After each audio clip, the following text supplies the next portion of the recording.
maa ngi leen di nuyu yéen ñëpp ci seen tur ak si sant seen mbokk la Isaac Sambati moo leen di nuyu yéen ñëpp bëgg a xaaju ak yéen seedeem bi nga xamante ni noonu la joxe du ndam borom bi Yeesu nangu ko ni boromam ak musalkatam mbokk yi xam ngeen ne béppi doomu aadama itoo nga mucc te man yaakaar naa ne amul kenn kuy ñaan yàlla ngir aar ku ëllëg waaye ñëpp a bëgg a mucc waaw ñëpp a bëgg suñu sangoo suuf keroog ñu mën a dem ajana ak suñu boroom loolu nag dafa am yoon xam nga yoon yu bari na coow li bari na waaye war nañ xam ne benn yoon rek mooy dem ci yàlla te yàlla moo ñu ne képp ku mu wër dëgg ma gis man nag nekkoon naa jullit di julli di ñaan di woor waaye terewul nekk amoon na mbir yi nga xamante ne sonaloon na ma la njëkk moo di dama doon gént di gis ay jaan rek mu jaaxaloon ma li ci tegu mooy dama doon feebar lu bare loolu tamit jaaxaloon na amoon na jamono sax maa ngi doon xalaat ne naan waa ndax ci dëgg yoon bi ma nekk foofu la ndax maa ngi julli di woo di def lu bari waaye ba léegi terewul ne wax dëgg fa ne yàlla maa ngi ciy jànkoon tel jafe-jafe yu bari yi yem mu foofu nag loolu nag taxutoon ma xaddi taxutoon tamit ma am xel ñaar waaye ci atum 2007 daal laa dem Mbuur daje ku ñu naan Pierre waa kooku nekk di ma wax ne Yeesu mooy dem yoon bi dem ci yàlla ma ne ko déedéet nanguwuma li nga wax sama yoonante la kay gëm naa ne mooy yóbbu nit ñi waa waaye ci loolu nag ci laa ne xaaral ma jël li nga xamante ne moom mooy Coran bi dal di geestu ba xam kan mooy Seydina Isa di Yeesu Christ ak lan la ci Coran bi wax ma dal di ko méngale ak Bible bi ma mën a geestu ba xam diggante islam ak christianisme lan mooy ci muccal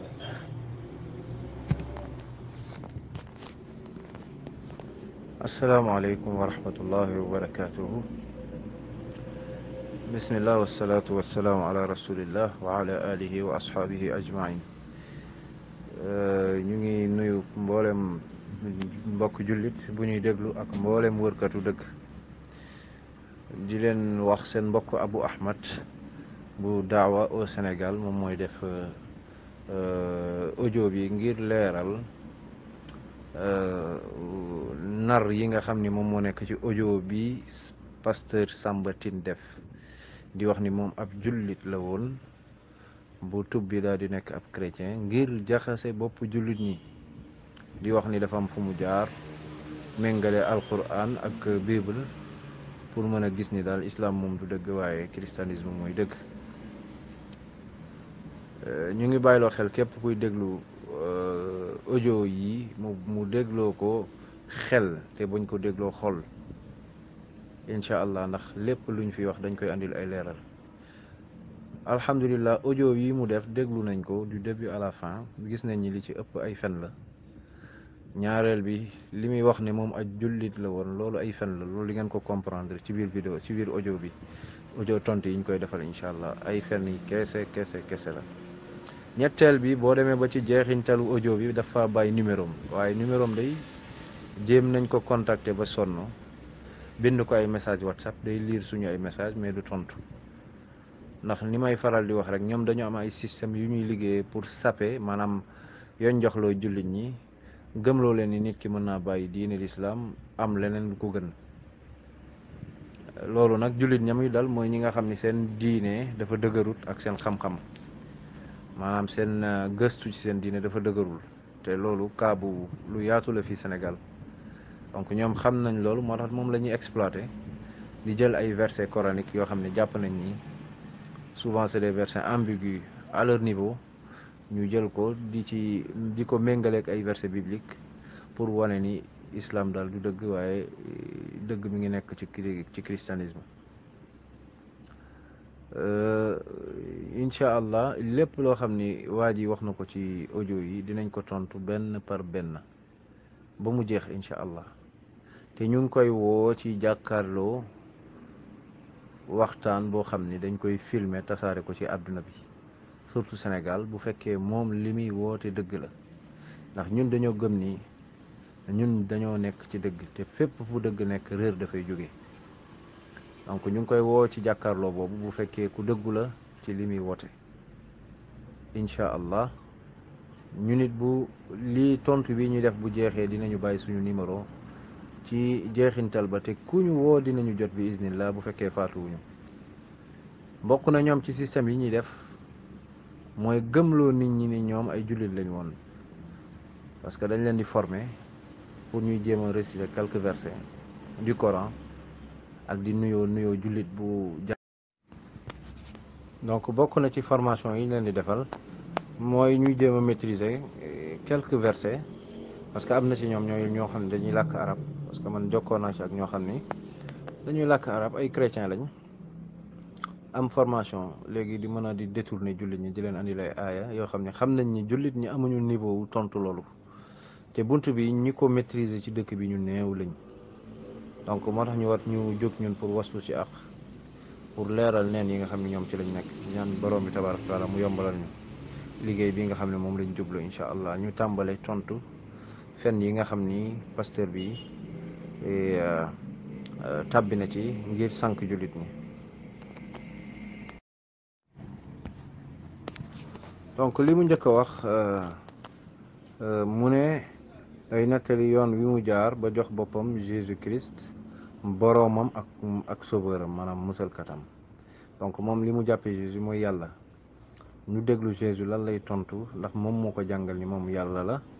wala ay nar la wala ay fen yoo xam ne ñoom dañ ko sosal ca gannaawam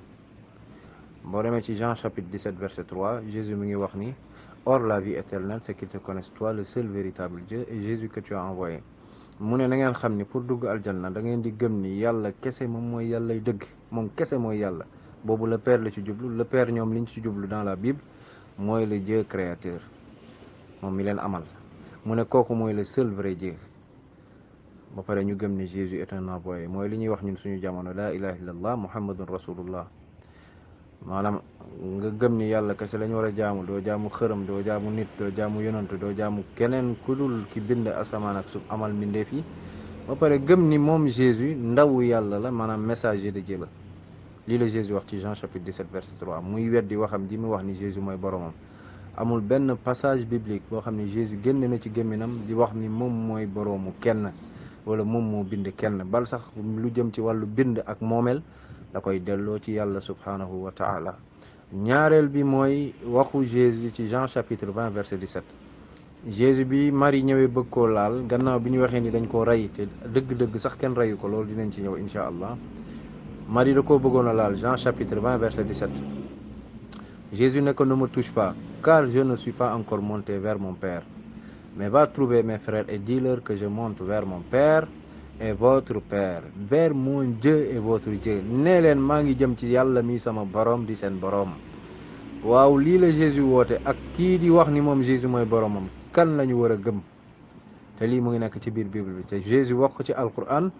mu ne inna allaha rabbi wa rabbukum fa'budu yàlla mooy sama borom di seen borom jaamu leen ko lii la Jésus Christ jàngale ñoom ñu jaamu Jésus di jaamu yàlla mi bind asamaan ak su bind ñu ñun ñëpp bind ko moom mi nga xam ni moom mooy Jésus donc lii tontu la te dinaa ci ñëw am na yeneen verset yu gën a yaatu waaye damay joxe li pour tënk incha allah di ñaan yàlla subhanahu wa taala moom pasteur bi fexe jéem a tontu incha allah loolu rek lay ñaan borom bi tabaraka taala ñu jàll ci beneen tomb bi nga xam ni tudd na ko donc leer na ni Jésus mësta woote ni moom yàlla la waaye bal sax dafa ne ñun ak moom ñoo bokk benn yàlla Jean chapitre 17 verset 3 Jean chapitre 20 verset 17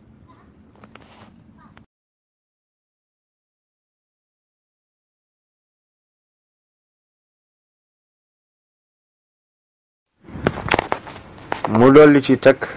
mu ne 2007 dafa dem Mbuur daje ku ñuy wax Pierre mu ne ko Jésus Christ mooy yoon bi jëm ci yàlla xoolal contradiction bi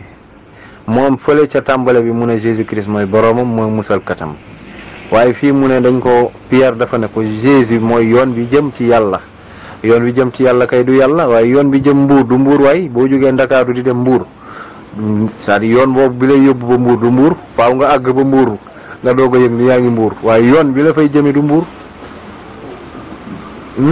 verset bi mooy Jean chapitre 14 verset 6 je suis le chemin, la vie et la vérité. Nul ne vient au Père sans passer par moi. waaw nul ne vient au Père sans passer par moi loolu li muy jàngale di leeral mooy kenn mënta àgg ci yàlla ci jamono Jésus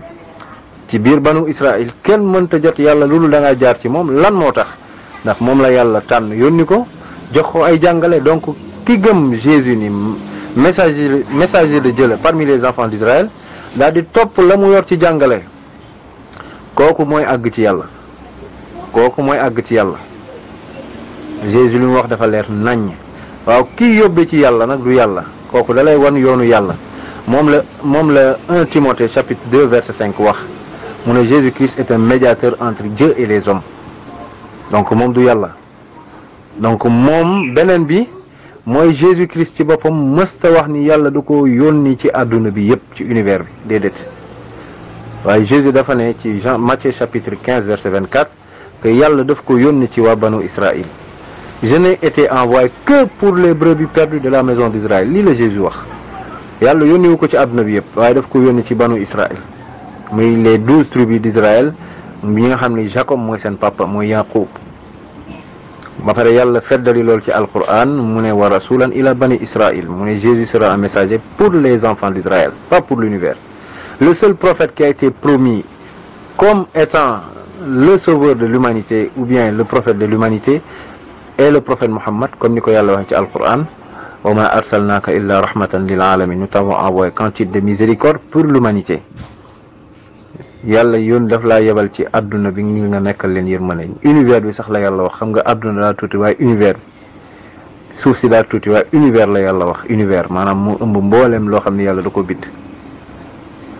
donc lii résumé la buy wane ni Jésus moom ci gémminam mësta wax ni yàlla da ko yónni ci univers bi tandis que Muhammad sallallahu alayhi wa sallam wax na ni yàlla da ko yónni pour univers bi mu waxaat ko ci benn xadis yonent bi saa sallam ne mboolem yonent yi yàlla daf leen yónni ci seen xeet spécifiquement man rek maa yonent bu yàlla yónni ci àdduna bi yépp waaw te Jésus ci boppam loolu la saxal ci Matthieu chapitre 15 verset 24 ni yàlla da ko yónni ci waa banu Israël te Jésus bi muy dund mu ngi doon dund ak ay ceddo di dund ak ay romain waaye mësta waar benn romain mu dugg ci diineem mësta waar benn ceddo pour mu dugg ci diineem moo tax ña ko waroon ay taalibeem yépp ay juif lañu woon musul am benn taalibe boo xam ne nekkul juif nga dellu ci yonentu yàlla Muhammad sallallahu alayhi wa sallam mu amoon ay taalibe romain amoon ay taalibe perse amoon ay taalibe arabe amoon ay taalibe africain mbooleem xeet yi dañoo dajale woon daanaka ci suufam loolu day wane universalité message am pour weddi fen yi nga xam ni pasteur Samba Tine mu ngi koy tasaare ci internet bi di gëmloo nit ñi ni christianisme mooy diinay dëgg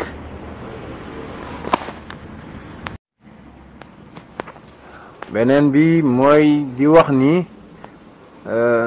day méngale diggante christianisme ak islam waaw diine bu ñuy wax christianisme de bàyyeekuwul ci yàlla ndax boo delloo ci Jésus ci boppam moom mi nga xam ne moom la ñuy askanale moom moo ko jiite du ñu fekk fenn mu génne ci gémminam baatu chrétien wooyo ko ay taalibeem wala muy wax ci diine bu ñuy tuddee christianisme muy wax ni diineem christianisme la tudd amul benn mot bu génnee ci gémminu Jésus muy wax ci ñaari mbir yooyu donc Jésus mësta dégg baatu chrétien wala christianisme mësu koo jàngale xanaa nit kay buñ la yónnee jox la ab mission xanaa sa mission kay yow yaa koy décrire waaye du ay ceddo ñoo la koy décrire comme ni mu xewee baatu chrétien mu ngi juddoo ci ay ceddo yoo xam ne dañoo gisoon Paul ak Barnabas di waaraate fële ca nekkoon fële ca Antioche ci Syrie ñu gis leen pour saboter boo demee ci Bible de Jérusalem Actes des Apôtres chapitre 11 verset 26 am na benn note explicative après verset 26 bi bu lay wax ni di la expliquer lan fan la chrétien jógee ñoom si boppam chrétiens yi ñi bind Bible bi ñoo koy leeral ñuy wax ni ay ceddo ñoom ñoo ko bindoon pour saboter maanaam taalibe Yeesu yi nga xam ne moom la yebaloon pour ñu dem woote ji mooy apôtres yi mooy xawaari yu ni dañ leen doon saboter ñu tuddee leen chrétien waaw dama leen di laaj ndax ab ceddo dina tànnal ñu gëm yàlla ay tur ñu koy tuddoo wala turu ñi gëm yàlla ci yàlla lay jóge ak seen diine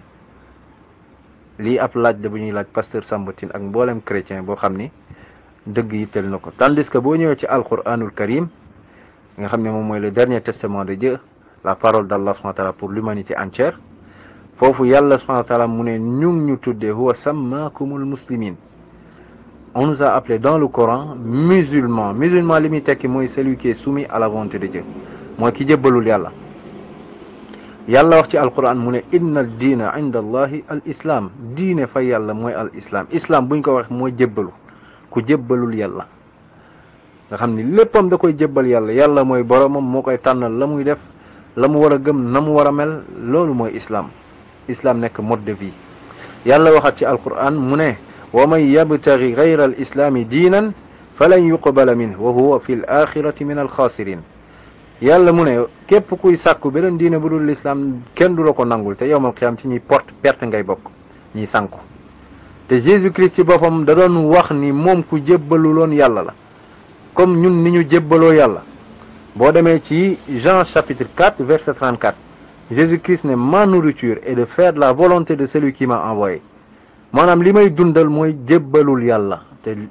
musulman mooy celui qui est soumis à la volonté de Dieu. lii la Jésus woote. te mboolem yonent yi nekk ci Bible dañoo jébbalul yàlla. moo tax alquran daal di leeral ni képp koo xam ne yàlla yónni na ko depuis Adama ila Muhammad sallallahu alayhi wa sallam, maanaam tàmbali ci Adama ba Muhammad, ñoom ñëpp dañoo jébbaluloon yàlla, ay musulman la ñu woon. diine l'islam tàmbalewul ci yonentu yàlla Muhammad, déedéet, moom da koo mottali al yawma akmaltu lakum diinukum, comme ni ko yàlla waxee ci alquran ne lui il a parachevé l'islam. Adama mooy jullit bi njëkk ci ñi yàlla bind, ndax moo njëkk a jébbalul yàlla. yonentu yëpp yàlla jox na leen dara ci l'islam, waaye ka ko matal yor ko anam ba mu gën a matee nga xam ne dara dootu ci yokk dootu ci wàññeeku mooy yonentu yàlla Muhammad sallallahu alayhi wa sallam. na ko nit ñi xamee noonu, ndax lii moom mooy dëgg. l'islam tàmbalewul ci Muhammad sallallahu alayhi wa sallam, waaye mu ngi tàmbalee ci yonentu yàlla Adam, daal di matee ci yonentu yàlla Muhammad sallallahu alayhi wa sallam. mboolem yonentu yi nekk ci diggante yi ñoom ñëpp ay jullit lañu woon, lañ doon topp mooy l'islam, maanaam jébbalul yàlla. donc christianisme nekkul diine bu Jésus xam, musu koo dégg, ay taalibe musu ñoo xam ni lan mooy christianisme. fi Adama ak Awa bàkkaare ma gis ko ci Coran bi surat 20 aya 121 ak surat 7 ci Coran bi aya 20 ba 23 mu méngoo ak Genèse Bible bi verset 1 à 13. ma rombe mbir moomu nag ma dal di ñëw ngir gëstu ba xam waa bakkaar lanam doomu aadama naka la bakkaar ci kanam yàlla. loolu nag maa ngi ko gis ci Coran bi cinquième surat du Coran verset 6 méngoo ak Bible bi Romains chapitre 3 verset 23. waaye boobu nag ñetti mbir yooyu ma gis yëpp boobu amul wuute bu bëriwul daal. ma ne lii moom nekkagul li nga xamante ne moom lay wër. ma romb foofu nag ma ñëw ma xool ndax est-ce que yonante yi bakkaar nañ. bi ma ko seete ci surat 14 verset 41 ci Coran bi mu xamal ma ne yonante yàlla Ibrahima bakkaar na, yonante yàlla Moussa bakkaar na, maanaam Moïse, maanaam yonante yëpp bakkaar nañu. ma xool mu méngoo ci Bible bi Romains 3 verset 21 ba 23. ci loolu nag ci laa ne xaaral ma xool ndax sama yonante bakkaar na wala bakkaarul. ci laa bi may seetloo nag ma xool ko ci surat 40 verset 55 ci Coran bi ci laa gis waaw ne sama yonante bakkaar na. te Coran bi ne ko na nga baalu sa bakkaar, soo ci noppee nag nga wéy di cant yàlla di ko magal guddi ak bëccëg. mbokk yi loolu jaaxaloon na ma laal sama xol. ma xool ci Bible bi mu méngoo ko Romains 3 verset 21 à 23 mii naan ñëpp a bakkaar bañat ndam yàlla. boobu gis naa ne yonante yëpp bakkaar nañ, boobu gis naa ne sama yonante sax bakkaar na. li ma njëkkoon laal mooy sama yonante bi nga xamante ne bakkaar na. waaw man mosuñ ma ko wax. du benn ustaas, du benn imam, du benn jàngalekatu diini islam bi ma xamaloon loolu la. waaye ci laa ko gis ci suratu 40 aya 55 mbir mi dal di laal sama xol lool. ma ne ko nag gannaaw sama yonante bakkaar na kon xam naa yonante chrétien war na bakkaar, maanaam Jésus. xaar ma gëstu ko ba xam. ci laa ko gëstu ci surat 19 verset 19 ci Coran bi mu xamal ma ne Yeesu Krista doomu Mari mosuta bakkaar. ma ne loolu mooy lan? te Coran bi mooy wax de mu ne Yeesu Krista doomu Mari ku sell ki la mosuta bakkaar. mbir mi dal di laal sama xol mbokk yi. ma gëstu ko ci Bible bi mu wax ma ko dans 1 Jean chapitre 3 verset 5 xamal ma ne dëgg-dëgg Yeesu mosuta bakkaar. boobu jaaxale naa lool mbokk yi, nekk na njàqare. ma ne ki nga xamante ne mooy sama yonante di Seydina Muhammad sallallahu alayhi wa sallam moom ma gis ne surat 40 aya 55 bàkkaar na te man ma gis ne ci biibal bi fi nga xamante ne mooy surat 19 verset 19 ci Coran bi mu ne ñu Yeesu bàkkaarul. Coran bi ko wax surat 19 aya 19 maanaam suratul Mariama biibal bi dëgëral ko ci 1 Jean 3:5 ma ne man jaaxle naa tey sama yonante bàkkaar na Coran bi wax ko biibal bi leeral ko ma ñëw ci Coran bi mu ne ma Yeesu mosta bàkkaar Yeesu rek moom mosta bàkkaar yonante yëpp bàkkaar nañ ko mu def Yeesu. donc alhamdulilah comme ni ngeen ko déggee li mu njëkk a tàmbalee mu ne dafa dem ci lu jëm ci wàllu bàkkaar mu daal di gis ni bàkkaaru Aadama ak Hawa mu gis ko ci alquran léegi moom dafa waroon nekk ku maanu li leen di wan ni ay fenkat lañ parce que ñoom dañoo gëm ni Aadama ak Hawa yàlla jéggalu leen ñoom dañoo gëm ni Aadama ak Hawa bàkkaar ba ñu def ñun dañ koo doon ci ñoom ba nga xam ne ñun ñëpp ay bàkkaarkat lañ suñu deret bàkkaar moo ciy daw te alquran jàngalewul loolu moo tax alquran muy téere bi gën a leer bible bi doo ko jàng ba gis ci fu yàlla ni jéggal na Aadama tandis que alquran boo fa demee surat ya mu cité mooy surat 20 moom àggalewul surat bi li mu cité mooy surat 20 verset 121 mais da ngay dem ba 122 li lay wan ni dëgg yittelu leen yàlla mu ngi wax foofu mu ne Aadama ak Hawa daal di lekk ca garab ga seeni awra daal di tàmbalee feeñ ñu daal di jël ay xob ci aljanna di ko muuroo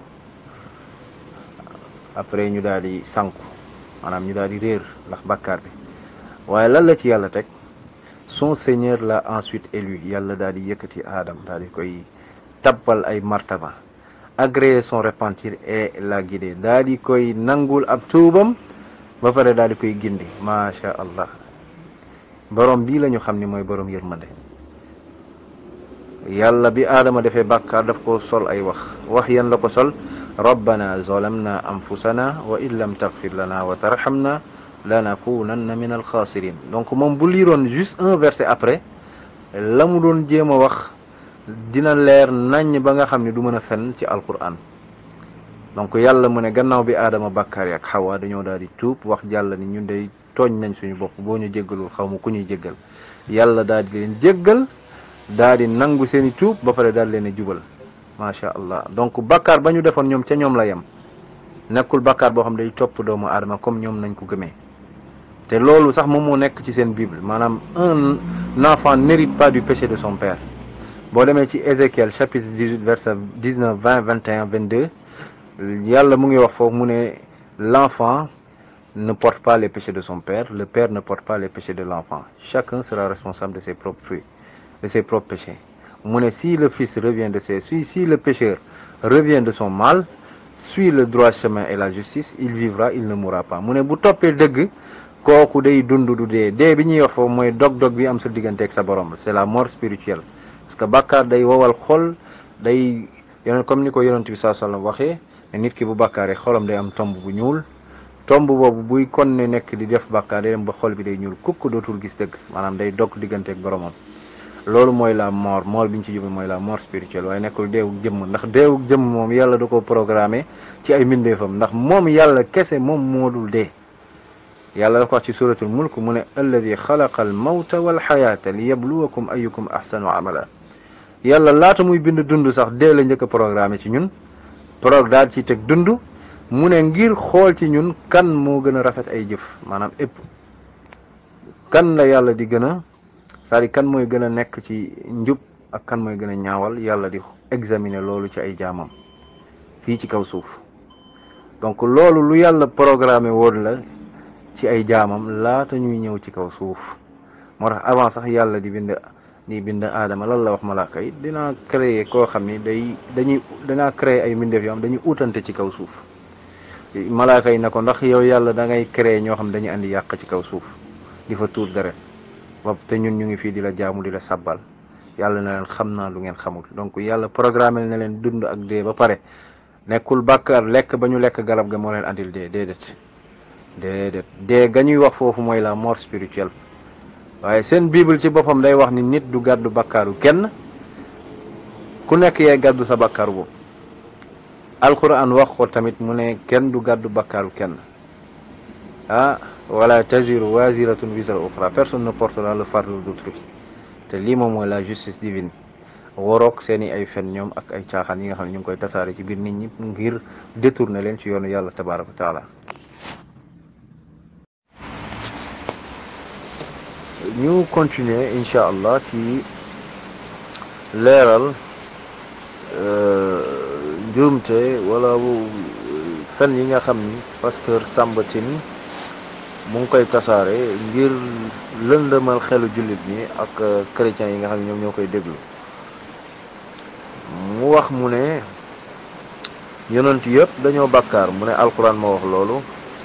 ni Jésus rek moo bàkkaarul. waaw loolu wax jooju moom ay fen la benn dinañ ko leeral incha allah ci biir yi ñuy leeral. li ci jiitu mooy waxu yonent bi saa sallam bu siiw boobu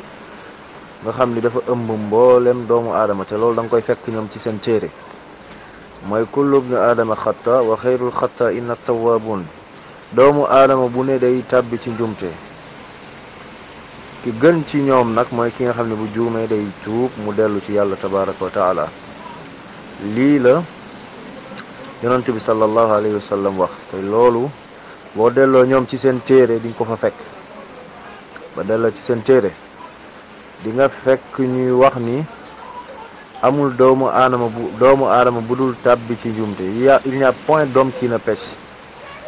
léegi nag mu nekk ab bàkkaarkat sax ci ak di tàbbi léeg-léeg ci njuumte du benn. tey waa ji nga xam ne day dëkk ci naan sàngara njaaloo ak def lu bon mënta yem ak waa ji jaamu yàlla waaye léeg-léeg mu am ay rëcc-rëcc. li tax mu am ay rëcc-rëcc parce que moom yorul melokaanu yàlla moom doomu aadama la. yàlla rek moo mat ci ay mbindeefam yàlla kese moo mat yàlla kese moo mat mbindeefam yi matuñu yàlla kese moo mat mbindeefam yi matuñu. moo tax Jésus biñ ko laajee dans Marc chapitre 10 verset 18 dañ ko laaj ne ko waaw bon maître, que dois-je faire pour hériter de la vie éternelle? mu ne ko pourquoi m'appelles-tu bon? Il n'y a de bon que Dieu seul. maanaam il n'y a de bon celui qui ne pêche pas que Dieu seul. Jésus ci boppam nanguwul ñu koy woowee le bon parce que ki ñuy wax le bon par excellence mooy yàlla ndax moom rek moo dul tàbbi ci njumte. donc ci biir Bible ci boppam yaa ngi fay fekk ñuy wax ni c'est-à-dire doomu aadama yëpp dañuy bàkkaate Jésus ci doomu aadama yi la bokk. dinañ wane incha allah ay versets yu wane ni moom doomu aadama la.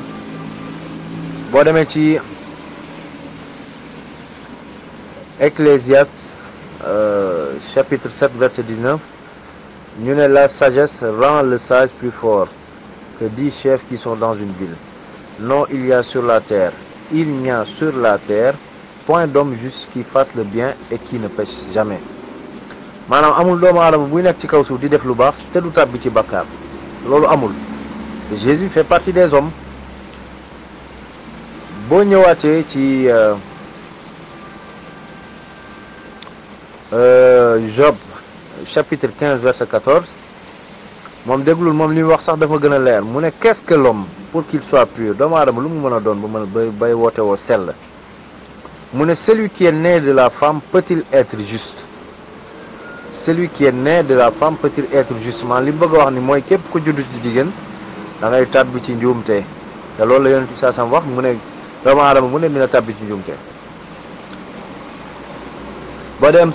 boo demee Psaume 143 verset 2 mu ne n'entre pas en jugement avec ton serviteur car aucun vivant n'est juste devant toi. aucun vivant képp kuy nooy rek maanaam da ngay tàbbi ci njuumte. moo tax nag boo demee ci 1 Jean chapitre 1 verset 8 à 10 Jean ci boppam mooy wax mu ne si nous disons que nous n'avons pas de péché nous nous séduisons nous-mêmes et la vérité n'est point en nous. c'est-à-dire ñoom ci seen bopp ñoom ñi nga xam ne ñooy topp Jésus di wax ni Jésus dafa gàddu seen bakkaar ñoom ñu ne suñu waxee ni ñoom amuñu ay bàkkaar maanaam dañuy fen, dañuy wax lu leen neex, maanaam dañuy jéem a séduire seen bopp, waaye xam nañ ni li ñuy wax du dëgg, amuñu dëgg ñoom ci seen bopp. te li gën a yéeme ci mbir mi mooy Jean ci boppam reconnaître na ni ñoom dañoo am ay bàkkaar. waaw mais déglul léegi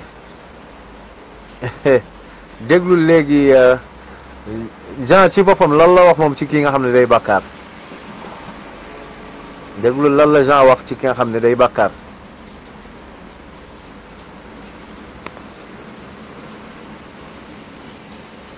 Jean mu ne 1 Jean chapitre 5 verset 18, nous savons que quiconque est né de Dieu ne pêche point. Quiconque est né de Dieu ne pêche point. te ñoom ñi ñuy wax ceux qui sont nés de Dieu, on les appelle les enfants de Dieu. Ils ne pêchent point. te ñoom ils se proclament comme enfants de Dieu. Tandis que Jean fële dafa ne moom xam na ni ñoom am nañ ay bàkkaar, ndax bu fekkul woon su waxee ni ñoom amuñu bàkkaar mooy day wax lu dul dëgg, dëgg nekkul ci moom.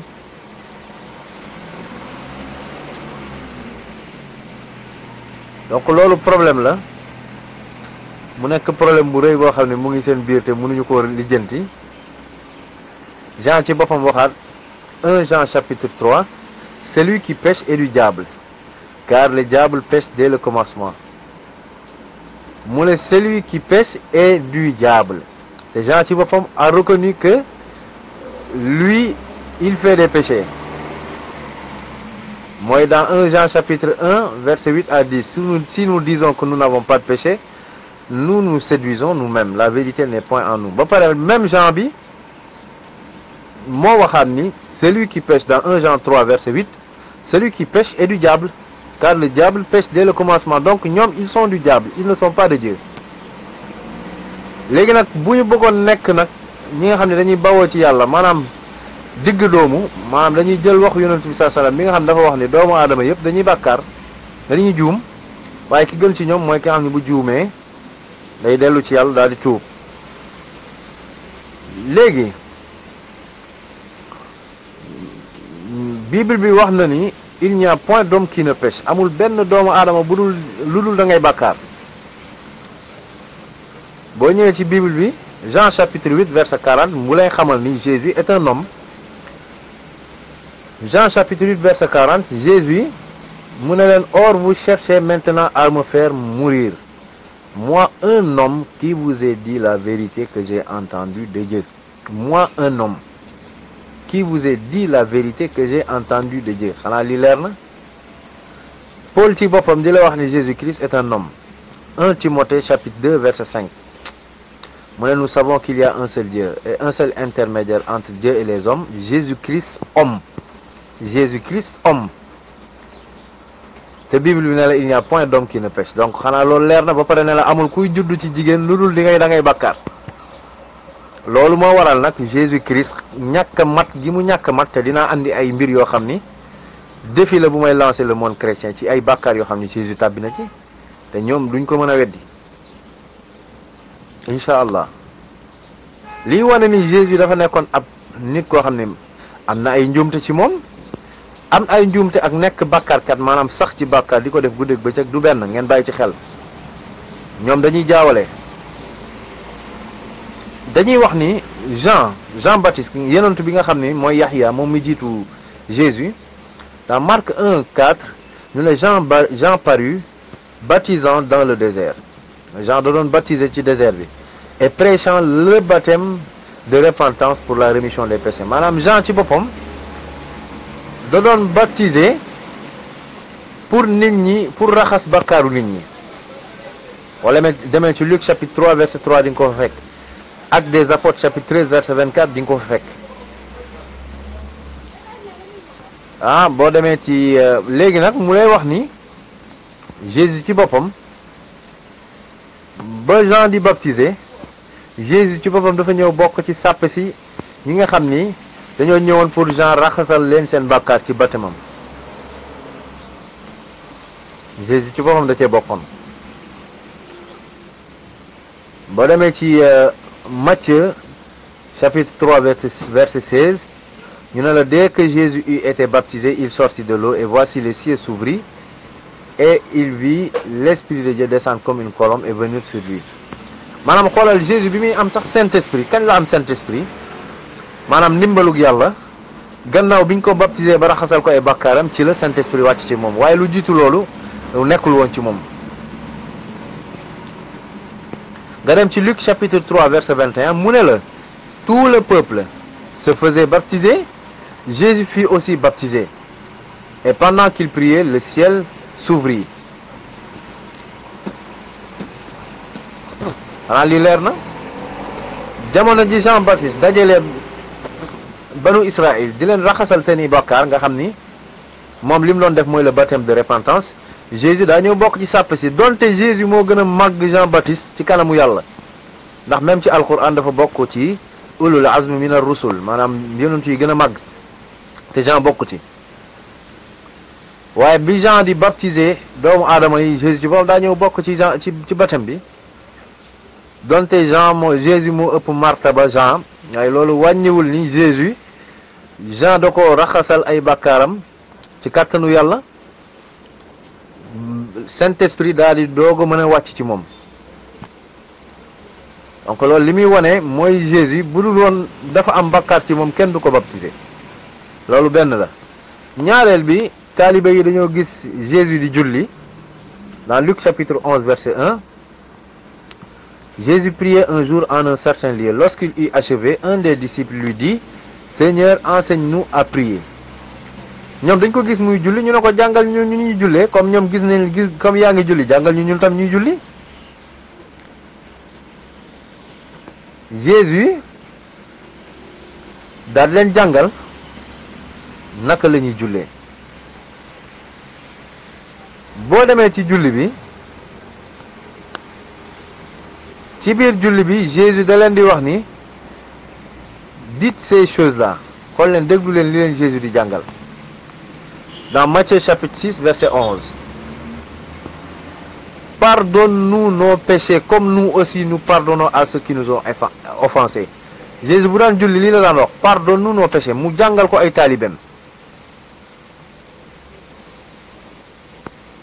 xam nga taalibe dañ ko fekk muy julli ñu ne ko jàngal ñu nu ñuy jullee Jésus na leen bu ngeen di julli wax leen lii pardonne-nous nos péchés comme aussi nous pardonnons à ceux qui nous ont offensés. Matthieu chapitre 6 verset 12 loolu di ware ni Jésus moom ci boppam danaan ñaan yàlla njëggal te kuy julli xam ngeen julli li muy def ci nit mooy da lay raxasal say bakkaar di la jegel yàlla comme ni ko yonent bi sallallahu alayhi wa sallam jàngale. léegi nag ñu jublu ci gannaaw bi ñu gisee ni Jésus baptisé nañ ko te baptême bi Jean doon def moo doon raxas bakkaaru nit ñi gis nañ ni Jésus daan julli di wax ni Père pardonne-nous nos péchés maanaam yàlla jéggal ni suñu bakkaar gis nañ ni Jésus doomu aadama la te Bible wax na ni bépp doomu aadama day tàbbi ci njumte yonent bi saa salaam wax ko confirmer ko léegi ñu dem nag ci yenn yi nga xam ne benn sax laay joxe boo xam ne défi la boo xam ne Jésus tàbbi na ci muy bàkkaar boo xam ne ba àdduna di tukki amul benn chrétien buy relever défi bi incha allah moom pasteur Sambatine ñu ngi koy woo ci mu ñëw tontu yi ñu koy wax ndax fen na ay fen yoo xam ne ngir réeral nit ñi gëmloo leen ni yeneen yonentu yëpp dañoo tilim bal sax boo demee ci Bible bi li ñuy waxal yeneen yonentu yi musiba naaru laay la maanaam yonentu boo xam ne nee nañ dafa ñëw jël jabaru jàmbur mu yonentu yàlla Daawud ak ni ko yàlla taggee ci alquran ak ni mu sellee ñu ne yonentu yàlla Daawud dafa ñëw jël jabari jàmbur njaaloo ak moom jël jëkkëram yóbbu ko mu xare mu teg ko ci front bi ci kanam ne nañ ko fa teg pour ñu mën koo rey ñu yóbbu ko foofu jëkkër ji faatu mu nanguwaat jabaru jàmbur ba sax ñu ne Suleymaan ci kooku la juddoo la hawla wala quwwata illa billah ñu ne yonentu yàlla Luut ay doomam dañoo tëdd ak moom ba am ci moom ay doom yonentu yëpp daal maanaam tilimal nañ seen der saltal nañ seen der nee nañ ay nit ñoo xam ne ay bàkkaar lañ pour mën a setal Jésus lii mooy liggéeyu chrétiens yi léegi ñu ñëw ci benn mbir moo xam ni ñëpp xam nañ ne bàkkaar la fen bàkkaar la ñu dem ci Luc chapitre 24 verset 44 à 48 boo demee ci Luc 24 Jésus dafa am ay baat yu mu wax ni dañ ko wax ci moom ci dans le livre de Moïse. Luc chapitre 24 verset 44. Jésus mu ne, puis il leur dit, c'est là que je vous disais lorsque j'étais encore avec vous, qu'il fallait que s'accomplisse tout ce qui est écrit de moi dans la loi de Moïse, dans les prophètes et dans les psaumes. mu ne lii de lañu mu ne fallait que li ñu bind ci loi de Moïse daal di dal ci kawam ak ci prophètes yi ak psaumes yi. Loi de Moïse bu ñu ko waxee mooy Genèse, Nombre, Exode, Lévitique, Deutéronome mooy juróomi livre yooyu ñuy wax la kii moom la ñuy wax la Torah. Jésus mu ne bind nañ foofu ni lii moom moo ko daan nar a dal léegi mu ñëw ci verset 46 mu ne, et il leur dit, ainsi il est écrit que le Christ souffrirait et qu'il ressusciterait des morts le troisième jour, et que la repentance et le pardon des péchés seraient prêchés en son nom à toutes les nations, à commencer par Jérusalem. Jésus mu ne lii la ñu bind ci loi de Moïse. lii nekk ay fen yu biir yoo xam ne ñi bind Bible bi ñoo ko fen dugal ko ci làmminu Jésus. ñaar moo am, imma ñi bind Bible bi ñoo fen wala Jésus moo fen, te ñun xam nañu yonentu yàlla du fen. boo delloo ci loi de Moïse wax yi Jésus wax fa doo ko fa fekk abadan. ñu ngi xaar chrétien bu ko am nañu ko andil, bu ko amee rek ñun ñu baptiser ñu nekk ay chrétien ànd ak ñoom di takk croix buy peser 20 kilos. waaw croix en or sax buy peser 20 kilos incha allah. lii nekk ay fen yu biir te doy waar ci ab yonent selon ñoom. donc bu dee bàkkaar rek lii bàkkaar bu doy waar la te yonent bi sallallahu alayhi wa sallam avant ñu koy yónni di ko def yonentu sax dañ koo tuddee woon al amin as-sadiqul amin, maanaam koo xam ne moom dafa dëggu ba pare wóoru kenn mësu ko xamee fen. waaye lii nekk loo xam ne Jésus da ko wax dans Luc chapitre 24 44 à 47 mu wax ni lii dañ ko bind ci loi de Moïse te nekkul fenn ci loi de Moïse fu ñu ko bind. ñu ngi xaar nag tontu chrétien yi ci loolu. beneen mbir mi gën a doy waar mooy ñoom dañuy wax ni yonent yëpp dañoo bàkkaar, waaye ñoom seen borom bi leen bind sax dañ koo tuumaal ay bàkkaar, seen borom bi leen bind. boo demee ci Genèse chapitre 27 ñu ne Ishaq mooy Isaac di doomu Ibrahim alayhim assalaam bi mu magee ba bët yi gisul dafa yónni doomam, dafa woo doomam Ésaü. bi mu ko wooloo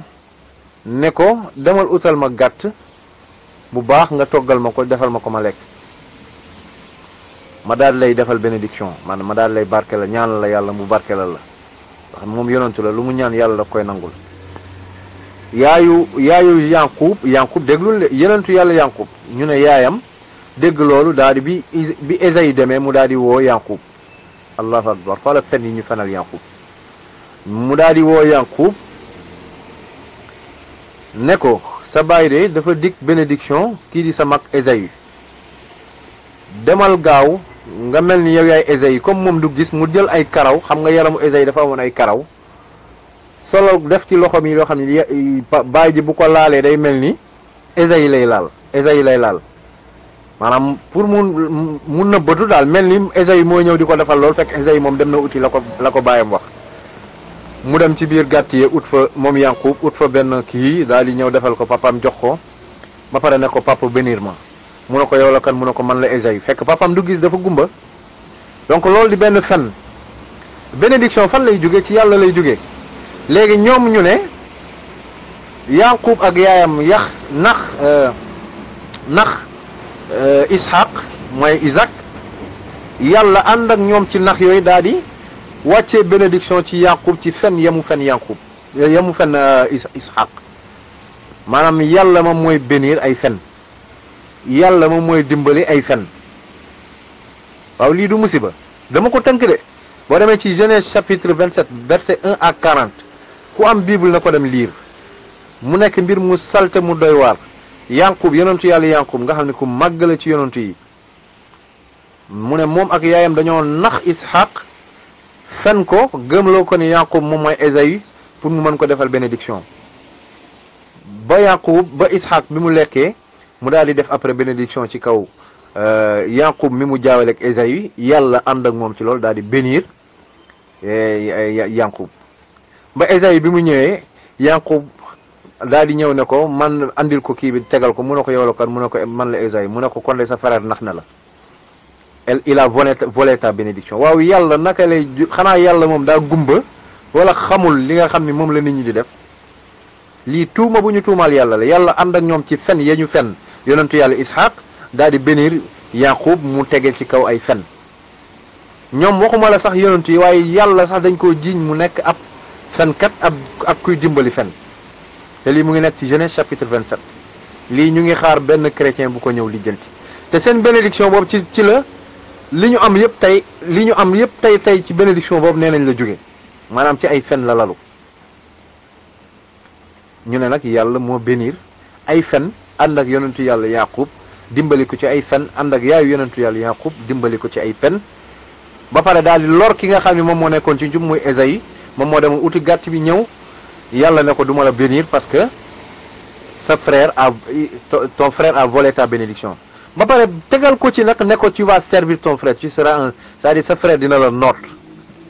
waaw lii doyul waar ci téere boo xam dañ ne téere waxu yàlla la lii du waxu yàlla la lii ay fen yi kese la du waxu yàlla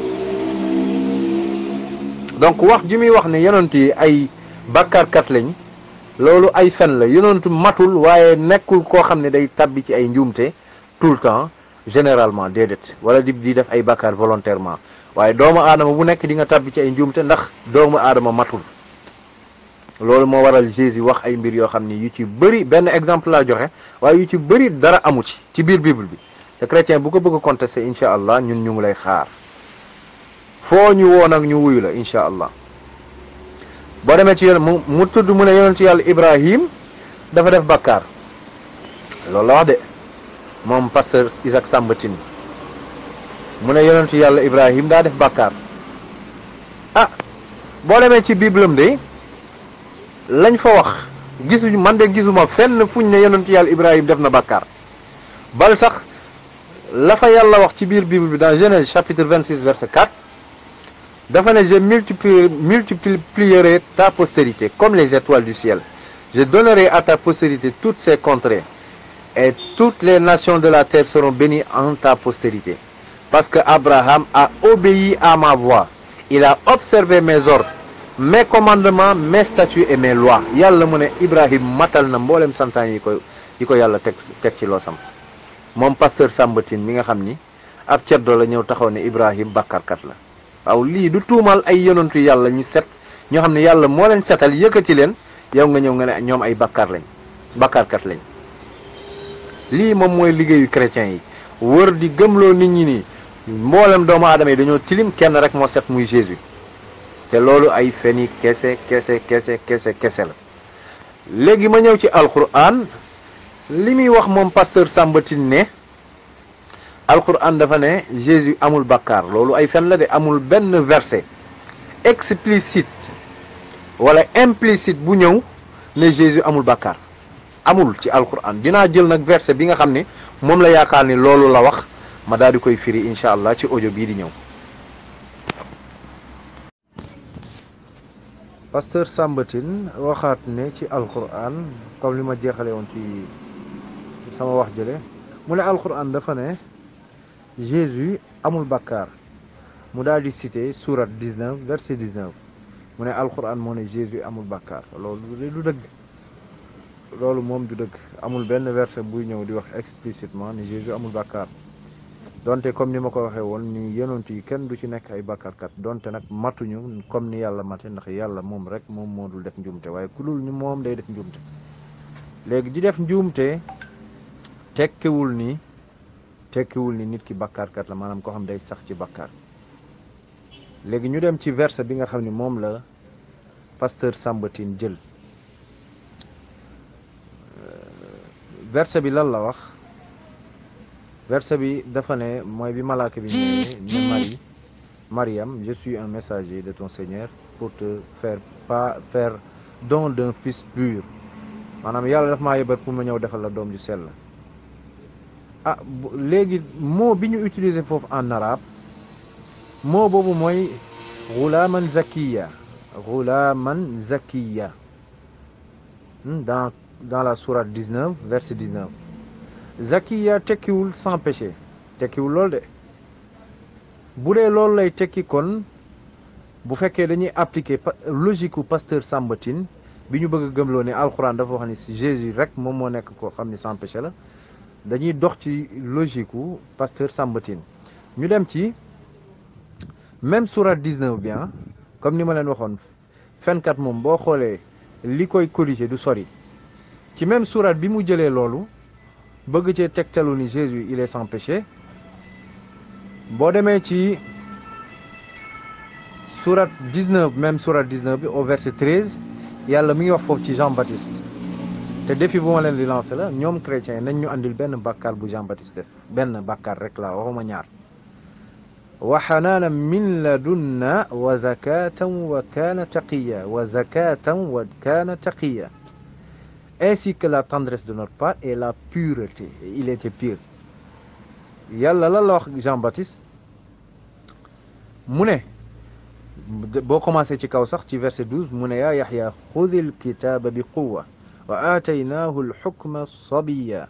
wa xanaanan min ladunna wa zakatan wa kaana taqiya mu ne ô Yaxya tiens fermement ô Jean-Baptiste tiens fermement au livre la Torah nous lui donnâmes la sagesse alors qu'il était enfant ainsi que la tendresse de notre part et la pureté et il était pieux donc est-ce qu'on va dire que Jean-Baptiste était sans péché si on suit la logique du pasteur Isaac Samba Tine te ma wax leen yéen ñi may déglu ñoom li ñu jublu ci sans péché bi moom mooy yàlla ndax yàlla rek moo amul bàkkaar donc dafa am fu ñuy jaar ak yow ci ay cheminement wan la ni ñëpp dañuy bàkkaar kenn rek moo dul bàkkaar mooy Jésus ndax moom mooy yàlla bi nekkoon ci asamaan ñëw nekk nit ci kaw suuf foofu la ñu jëm ak doomu aadama yi moo tax ñuy bëgg coûte que coûte gëmloo nit ñi ni Jésus amul bàkkaar léegi bu ñu appliqué logique u pasteur Samba Tine mooy alxuraan aussi dafa wax ni Jean Baptiste amul bàkkaar nga dem ci suratul Kahfi encore pour ñu wan leen ni pasteur Samba Tine li muy wax xamu ko waaw li muy wax xamu ko ay xëy na yi muy wax yëpp dañ ko dicté sax wala mu gis ko ci ay sites yoo xam ne ay anti islam la mais du lu mu jàng maîtriser ko ndax bu maîtriser woon li muy wax du dem naan alxuraan dafa ne Jésus amul bàkkaar alxuraan waxul loolu léegi ñu dem ci suratul Kahfi bi Moussa ànd ak Xudar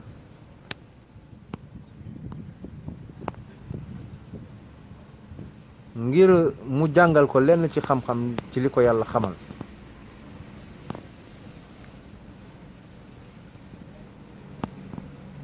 léegi ñu dem ci verset bi incha allah fekk Moussa dafa ànd ak Xudar daal di rey benn xale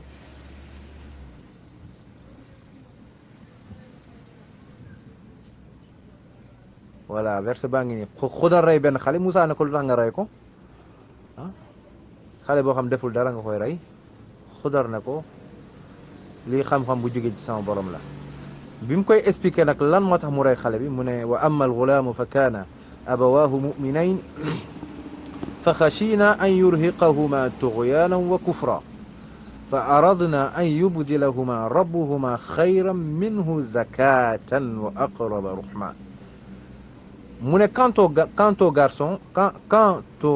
garçon ses pères et mères étaient des croyants nous avons craint qu'il ne leur imposât la rébellion et la mécréance nous avons donc voulu que leur Seigneur leur accordât en échange un autre plus pur et plus affectueux le même mot qui revient ici le mot zakat gis ngeen mbir mi ni mu leere donc même suratul Kahfi wax na ni am na xale boo xam ni yàlla dina ko jox ay waajur mu nekk koo xam c'est un enfant plus pur xam nga Jésus dañ ne un enfant pur mais kii plus pur sax la ñu utiliser donc bu ñu appliquer raisonnement wu pasteur Isaac Samba Tine mooy il y a beaucoup de personnes qui n'ont jamais péché en conséquence qui sont des dieux selon leur doctrine donc lii nekk ay fen ak ay caaxaan yoo xam ne ñu ngi koy jéem a tasaare ci biir bopp nit ñi parce que xam nañu jullit ñu bëri ils n'ont pas le niveau ou bien les bagages qu'il faut pour réfuter leurs mensonges et ils ont été comme ça nii lañ mës a nekk depuis jamono yonent bi sallallahu alayhi wasallam di jël ay mbir yu ambigu di ko tuur nit ñi pour lëndëmal leen mais incha allah tant que kaw suuf ak asamaan ñi ngi fi di ngeen fi fekk ay góor yàlla yoo xam ne dañuy leeral lépp loo xam ne da ngeen koy dugal ci bopp nit ñi di leen fen mënuñoo wax ak ñëpp de waaye dinañ wax le maximum pour leeral nit ñi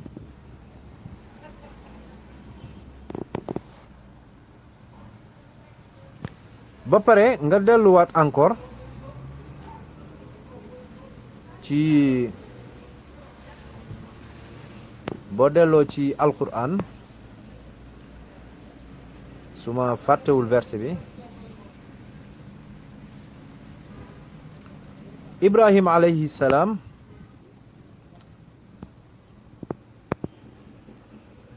dafa ñaanoon borom bi tabaraka wa taala, dafa ñaan yàlla subhanahu wa taala ne ko ci sourate Baqara verset 127 mu ne notre Seigneur bi muy ñaan envoie leur, fekk boobu mi ngi nekk Makka gannaaw bi mu tabaxee Kaaba gi mu ne yàlla yónnee leen ab yonant, boobu yonantu yàlla Muhammad la doon wax.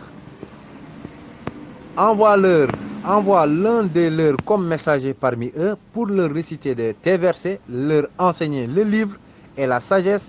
et les purifier, car c'est toi certes le puissant, le sage.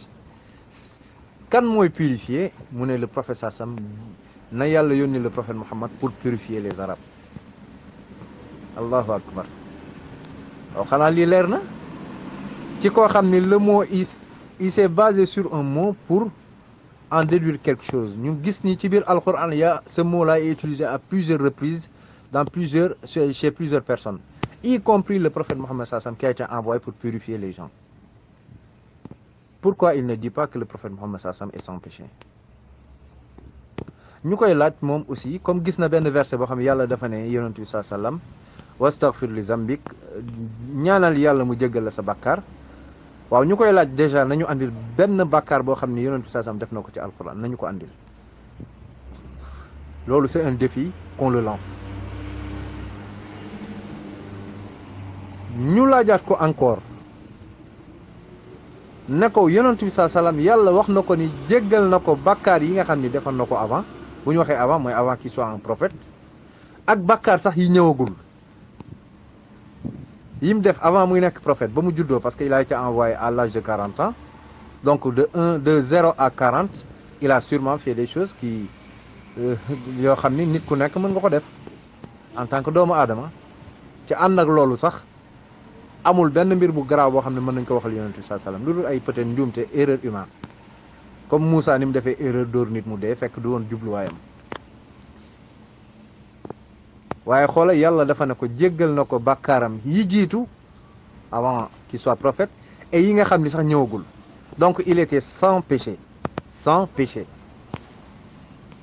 beneen bi mooy yonentu yàlla Muhammad yàlla da ko purifié bi muy nekk xale yàlla dafa yónni Jibril alayhi salaam, l'ange Gabriel mu xar dënnam, il a ouvert sa poitrine, génne xolam raxas ko, génne ci lépp loo xam ni c'est des défauts corporels yoo xam dina nekk ci doomu aadama, lu mel ni ay iñaan, mer, xool ma naan mer, iñaan, soxor, ay jëf yu bon, lépp Jibril da koo dindi. Bakkaar day jur sabab, waaw maanaam day jur la nga xamante ne mooy musiba. waaw bakkaar day jur musiba, mu xamal ma ko mu méngoo ak Genèse 3 ci Bible bi verset 14 à 19 ma ne kon bakkaar day jur musiba. mu xamal ma ne bakkaar day jur dee, maanaam day jur dee, wax ko ci Coran bi surat 7 aya 23 ba 25, déggal ko ci Bible bi Genèse 2 verset 17. ñetteelu mu ne ma bakkaar day jur atteb yàlla, mu wax ko ci 102e surat du Coran aya 6 ba 8, wax ko tamit ci 11e surat ci Coran bi aya 118 ba 119. Bible bi dëgëral ko ci Matthieu 25 verset 41. donc dégg ngeen surat yi mu cité mu ne dafa doon xool moom pasteur Isaac Samba ci lan mooy conséquence su bàkkaar. mu ne bàkkaar day jur dee, mu daal di cité ay versets yi nga xam ni nee na ci alquran la ko gis mu wax ni bàkkaar day jur dee. loolu ay fen la, li leen di wan ni kii musul nekk jullit, musul nekk jullit, il n'a jamais été musulman. dafa copier ay mbir yu ñu ko wax rek mu ñëw di ko répéter, mais bu nekkoon jullit du wax loolu muy wax. ndax surat 7 verset 23 à 25 mi ngi wax ci Aadama ak Hawa bi ñu bàkkaaree, mu ne tout de dire ô notre Seigneur rabbana zalamna anfusana wa in lam taghfir lana wa tarhamna lanakunanna min al-khasirin. Nous avons fait du tort à nous-mêmes, et si tu ne nous pardonnes pas et tu ne nous fais pas miséricorde, nous serons très certainement du nombre des perdants. maanaam boo ñu jéggalul yërëmoo ñu ci ñuy perte la ñuy bokk waaye tudd fi waxu dee te pertange boobu mooy àllaaxira nga dajeek yàlla mu mbugal la ah donc foofu amul fenn fu yàlla wax waxu dee donc li muy wax maîtriser wu ko c'est pour juste pour saper le moral des musulmans yi qui ne connaissent pas. Sourate 102 bi mu cité aussi yàlla la wax la tarawunna al jahim summa la tarawunnaha ayna al yaqin summa la tusalunna yawma idin anin naim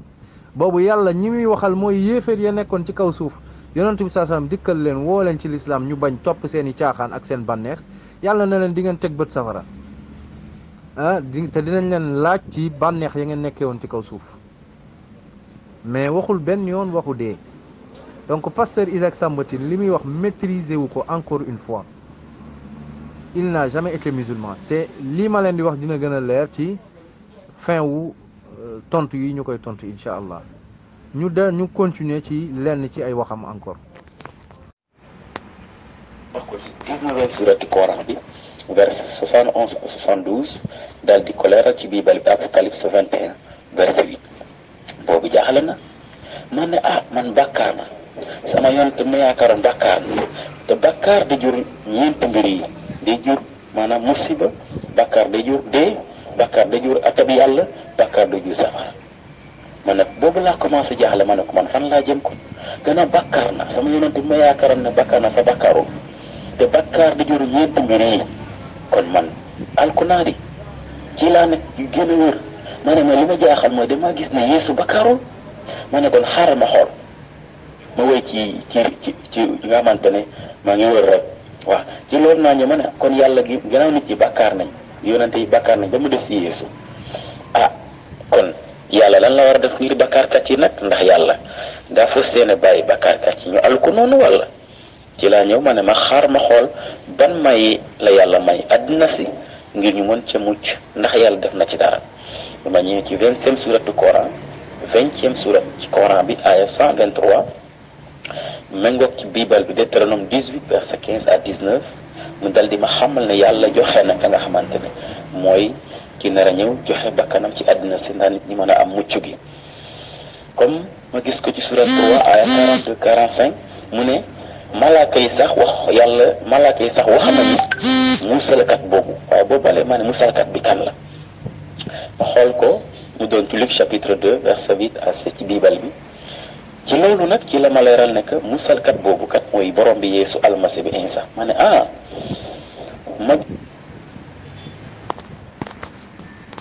donc yéen a ko déggandoo ak man mu ne dafa lire sourate 20 verset 123 mu ne yàlla dafa joxe koo xam ne mooy sauver àdduna bi mooy Isa mu ne loolu la lire ci alquran man de xaw ma ban alquran lay lire de waaye du alquran bi ma yor man donc nañu liiraat li muy wax noonu lu mu doon sourate 20 verset 123 incha allah nañ ko lire ensemble boo demee ci sourate 20 verset 121 yàlla mu ngi wax tous deux Adam et Ève tous deux Adam et Ève en mangèrent alors leur apparut leur nudité ils se mirent à se couvrir avec des feuilles du paradis Adam désobéit ainsi à son Seigneur et il s'égara waaye moom daa mel ni liirul li ci topp de son Seigneur l'a ensuite et lui agréé son repentir et l'a quitté waaw lii la yàlla wax foofu de sourate 20 bi muy wax ni yàlla dafa yónni Jésus pour mu nekk le sauveur du monde waaw loolu ay fen kese la moo tax ma ne leen jullit ni jàng leen seen diine yii muy wax yëpp nekkul loo xam ni moom mooy sax li nga xam ne moom moo am c'est-à-dire moom moo nekk ci texte yi yàlla li mu wax foofu ci sourate 20 verset 121 à 123 mooy Aadama ak Xawa bi ñu bàkkaaree dañoo xamal yàlla ni ñoom juum nañ ñu daal di jéggalu yàlla daal leen jéggal ba pare daal leen jubal daal leen teg ci yoonu njub ba pare daal leen yëkkati nag daal leen élevé au plus haut degré lii la yàlla wax ci sourate boobu moom mu ne yàlla dafa yebal Jésus pour mu ñëw nekk le sauveur dans la sourate 20 donc loolu nekk beneen fen encore nga demaat ci Deutéronome chapitre 18 pour wan la ni ñii ay nit ñu doy waar lañ wallahi ay nit ñu doy waar lañ boo demee ci Deutéronome chapitre 18 lan lañ fa bind yéen ñiy déglu déglu leen ba xam ndax di ngeen fa dégg Jésus le sauveur de l'humanité. Deutéronome chapitre 18 verset 15 à 18. L'Éternel ton Dieu te suscitera du milieu de toi d'autres d'entre tes frères un prophète comme moi. Vous l'écouterez. Il répondra ainsi à la demande que tu fis à l'Éternel ton Dieu à Horeb le jour de l'assemblée quand tu disais que je n'entende plus la voix de l'Éternel mon Dieu et que je ne vois plus ce grand feu afin de ne pas mourir. L'Éternel me dit, ce qu'ils ont dit est bien. Je leur susciterai du milieu de leurs frères un prophète comme toi, je mettrai mes paroles dans sa bouche et il leur dira tout ce que je lui commanderai. Allahu Akbar. Fan ngeen dégg fii ni Jésus est le sauveur de l'humanité. C'est Deutéronome chapitre 18 verset 15 à 18. lii nekk encore ay fen yoo xam ni parce que xam na ni ñi koy déglu ñu bëri amuñu capacité wala ay moyens dem di vérifier écriture yi te prophétie yi lan lay wax yàlla mu ne dina leen andil ab yonantu boo xam ni ça viendra d'entre les frères des Israélites. ñan ñooy frères israélites yi c'est les ismaélites parce que Ibrahim ñaari doom la amoon yu yàlla barkelal muy Ismaïl ak Ishaq. Ismaïl ak Ishaq Ismaïl moo nekkoon magee na Ishaq 13 ans ci moom la ñi ñuy tuddee les arabes soqee ko maanaam arab yi nga xam ne tey ñoom ñooy côté ligne yonent bi sallallahu alayhi wa sallam ñi nga xam ne ñoom ñooy waa banu Israël ñu ngi soqee ko ci Ishaq. léegi yàlla mu ne Moussa je leur susciterai du milieu de leurs frères. Qui sont les frères des Israélites? Ce sont les Ismaélites. Un prophète comme toi, un prophète qui ressemble à Moïse. Et le prophète Mohammed sallam a confirmé qu'il est le prophète le plus qui ressemble à Moïse. Je mettrai mes paroles dans sa bouche. Maanaam kaddu ya muy wax ci man lay jóge. Et il dira tout ce que je lui commanderai. lépp lu mu leen wax rek ci man yàlla la bàyyee ko te loolu la yàlla répété ci sourate 53 suratul Najm. wa ma yantiqu anil hawa in huwa illa wahyu yuha. Man yàlla yéen yonentu yàlla Muhammad lu mu wax du waxu bànneex man yàlla man maa ko révélé. donc lii gisoo fa sax fenn fu ñuy wax ci wàllu Jésus waaye ñu ngi wax foofu ci wàllu yonent bi sallallahu alayhi wa sallam ba pare amul fenn fu ñu bind ci passage yooyu ni Jésus est le sauveur de l'humanité. donc yéen lay nax encore une fois pour vous mélanger l'esprit et vous faire croire qu'il dit la vérité alors qu'il ne dit pas la vérité. def ko ci surat 19 29 à 31 ci Coran bi dëggale ko ci Bible bi Matthieu 1 verset 20 ba 21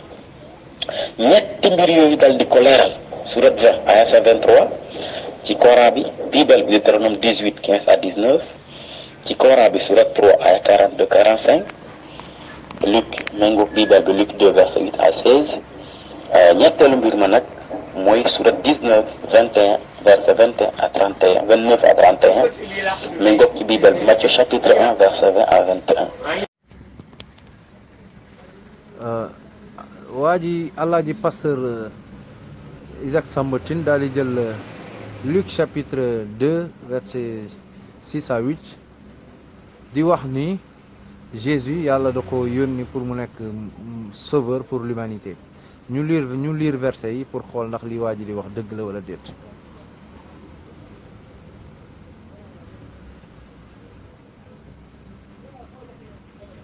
Au verset 6, Luc chapitre 2 verset 6, pendant qu'il était là, le temps où Marie devait accoucher arriva. Et elle enfanta son fils premier-né. Elle l'émaillota et le coucha dans une crèche parce qu'il n'y avait pas de place pour eux dans l'hôtellerie.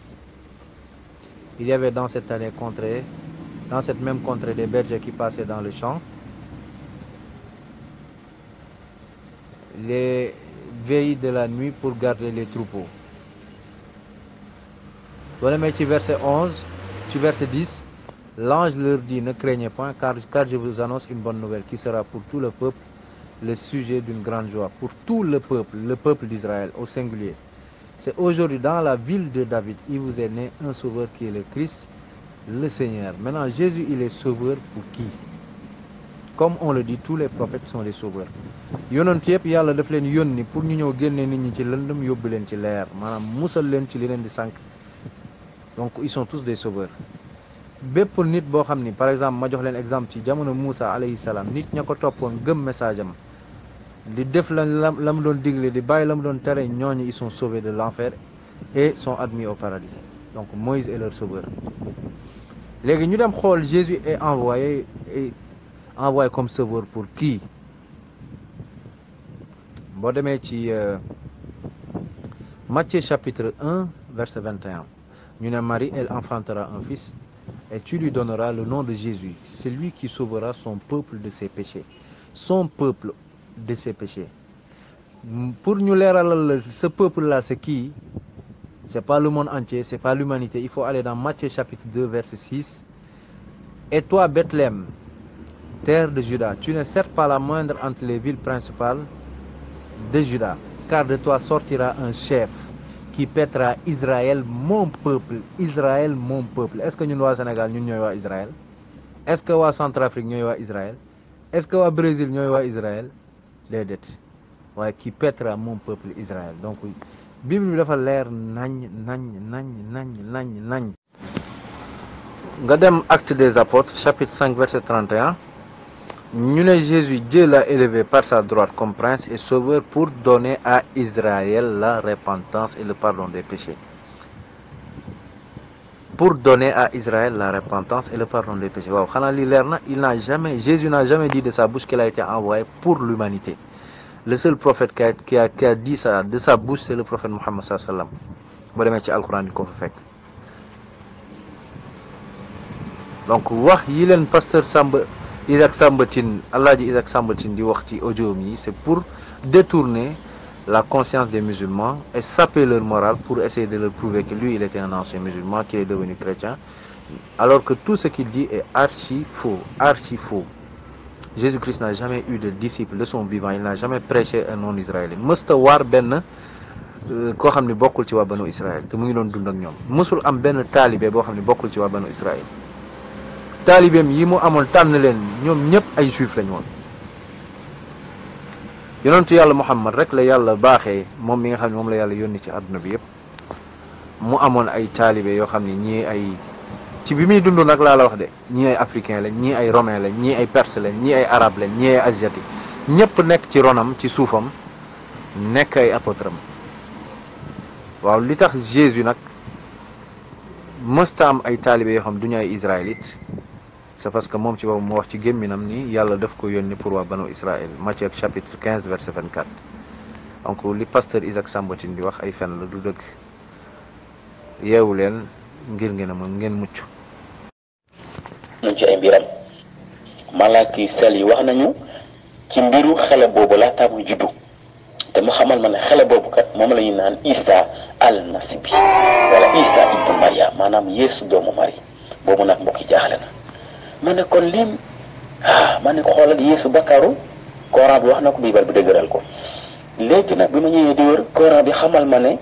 sax ak Bible bi ne Yeesu Krista moom la yàlla yónni mu ñëw ci àddina si ngir musal nit ñi. boobu jaaxle na ma ne ci laa ñëw nag ma ne xaaral ma seetlu ndax nit ñi dañuy naan Yeesu mooy doomu yàlla, ndax ci biir Coran bi dama ci 112e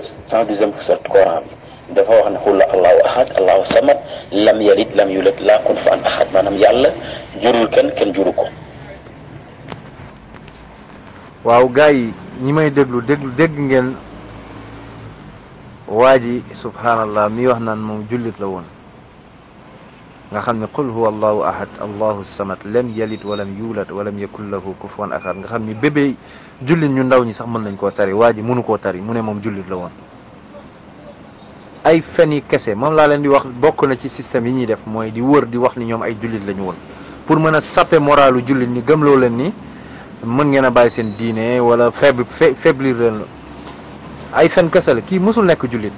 ñoom dañu am ay centre de formation, dañuy former ay pasteurs ay missionnaires di leen jéem a mémoriser loo yenn versets yi pour bu ñu jàkkaarloog jullit ñi mën leen wax ni ñoom ay anciens musulmans lañu woon.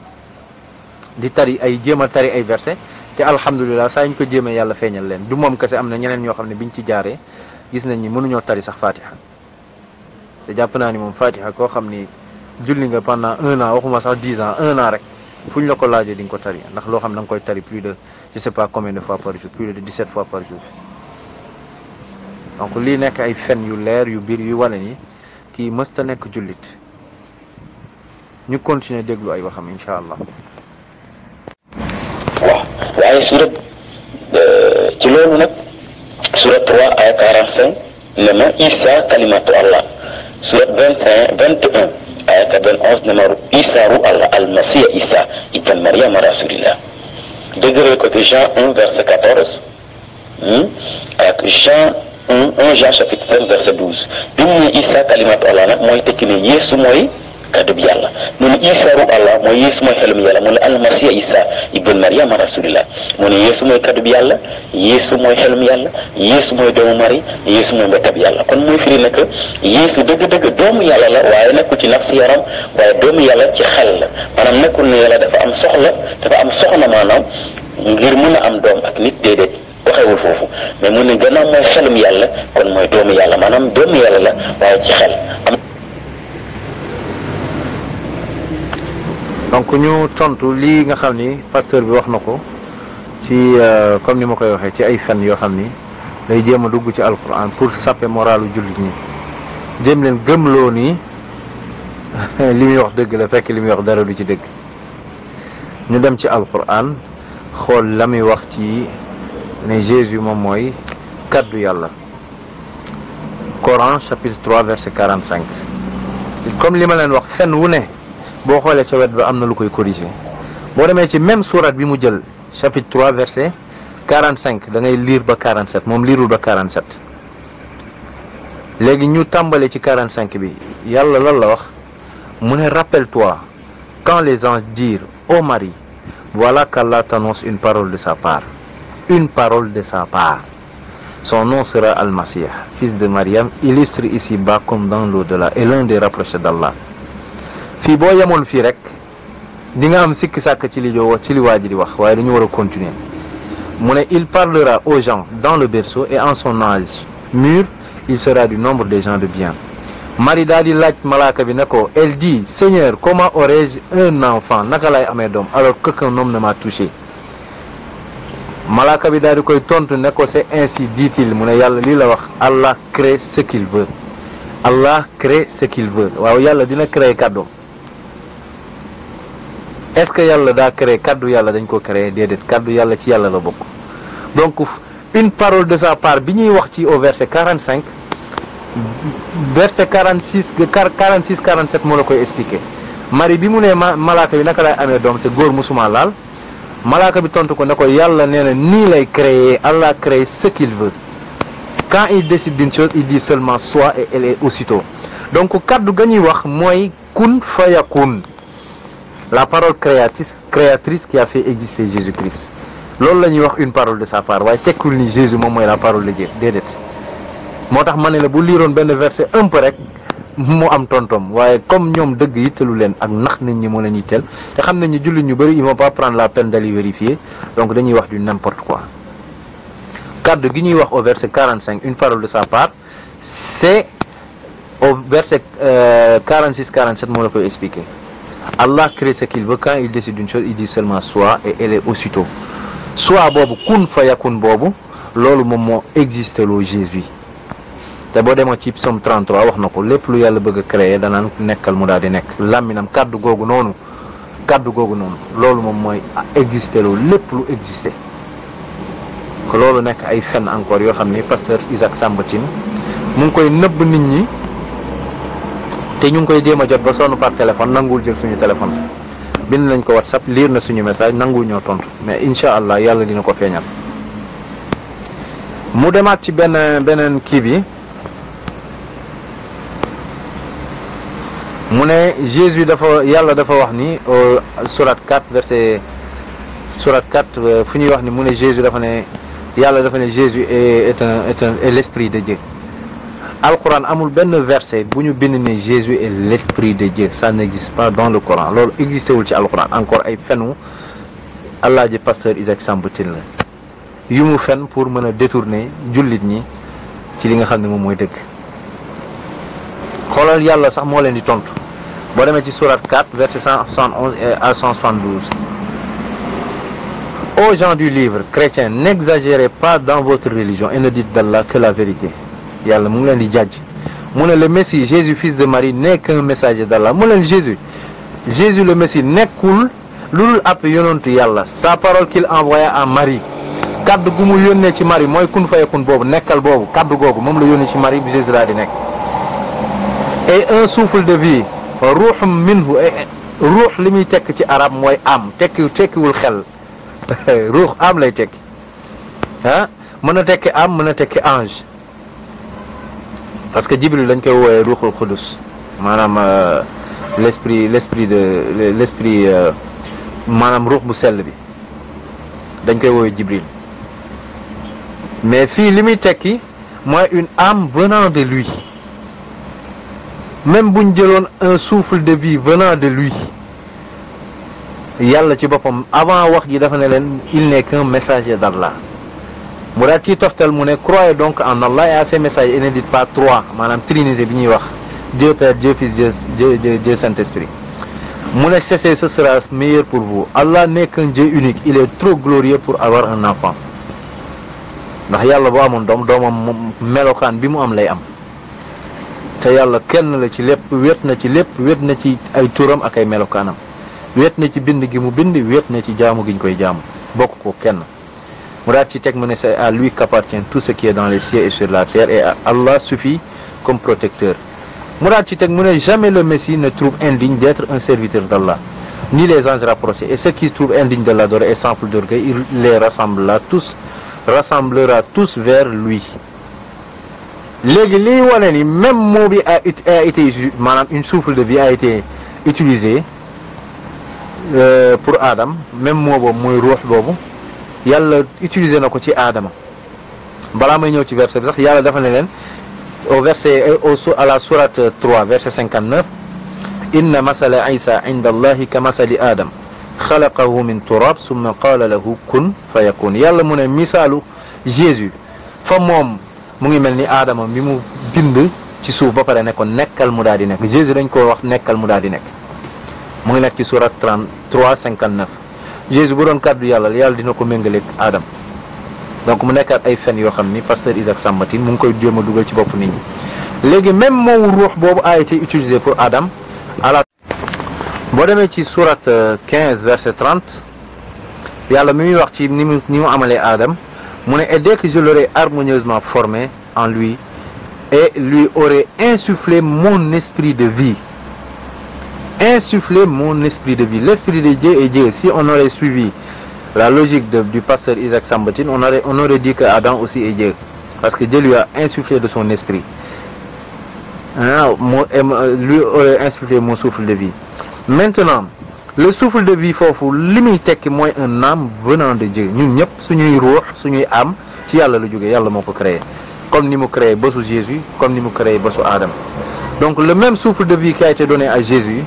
c'est le même souffle de vie qui a été donné à Adam dans la sourate 15 verset 30 nga ñëwaat ci sourate 32 verset 9 bi muy waxat ci mbindu Adam yàlla mu ne puis il lui donna sa forme parfaite et lui insuffla de son esprit. Sourate 32 verset 9 donc yàlla lii la wax ci Adama ci boppam Dieu lui a insufflé de son esprit donc est-ce que dañuy wax ni Adama moom xelu yàlla la déedéet insufflé de son esprit mooy il lui a insufflé son âme pour qu'il soit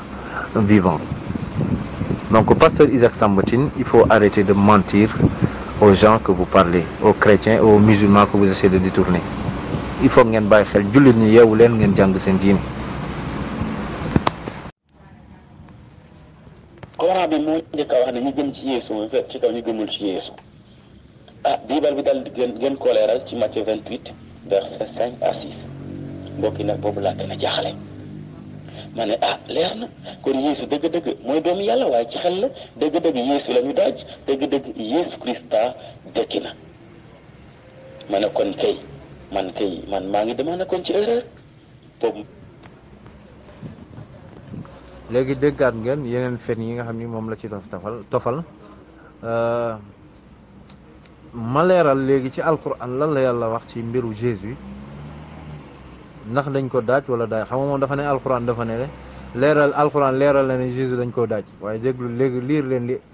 leen li alquran wax ci sourate 4 verset 159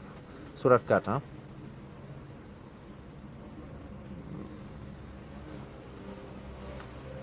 Sourate 4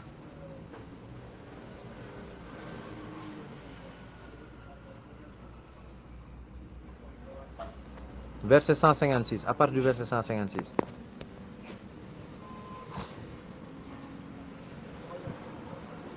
mu ne et à cause de leur mécréance et de l'énorme calomnie qu'ils prononcent contre Marie. xam nga dañoo tuumaal Marie ne dafa njaaloo yàlla rek alxuraan rek moo ko setal. À cause de leurs paroles, nous avons vraiment tué le Christ. Juifs yi dañ doon wax ni nous avons tué le Christ, Jésus fils de Marie, le messager d'Allah. yàlla mu ne or ils ne l'ont ni tué ni crucifié, mais ce n'était qu'un faux semblant. Et ceux qui ont discuté sur son sujet sont vraiment dans l'incertitude. ñi nga xam dañ doon wax ni ñoom ñoo rey Jésus mu ne amuñ ci benn certitude, ils n'en ont aucune connaissance certaine. Ils ne font que suivre des conjectures et ils ne l'ont certainement pas tué. yàlla mu ne ils ne l'ont certainement pas tué. ña ca doon wax amuñ ci xam-xam ndax dañ leen a gëlëmal. yàlla dafay ba muy yëkkati Jésus daf leen gëlëmal yàlla la la ci teg au verset 158 mu ne mais Allah l'a élevé vers lui et Allah est puissant et sage. biñ ko bëggee rey yàlla daf leen a gëlëmal ba pare daal di koy yëkkati ñoom ñu jàpp keneen daal di ko fay teg rey ko jàpp ne Aysa la ñu rey fekk rey ñu ko yàlla du ko sauvé.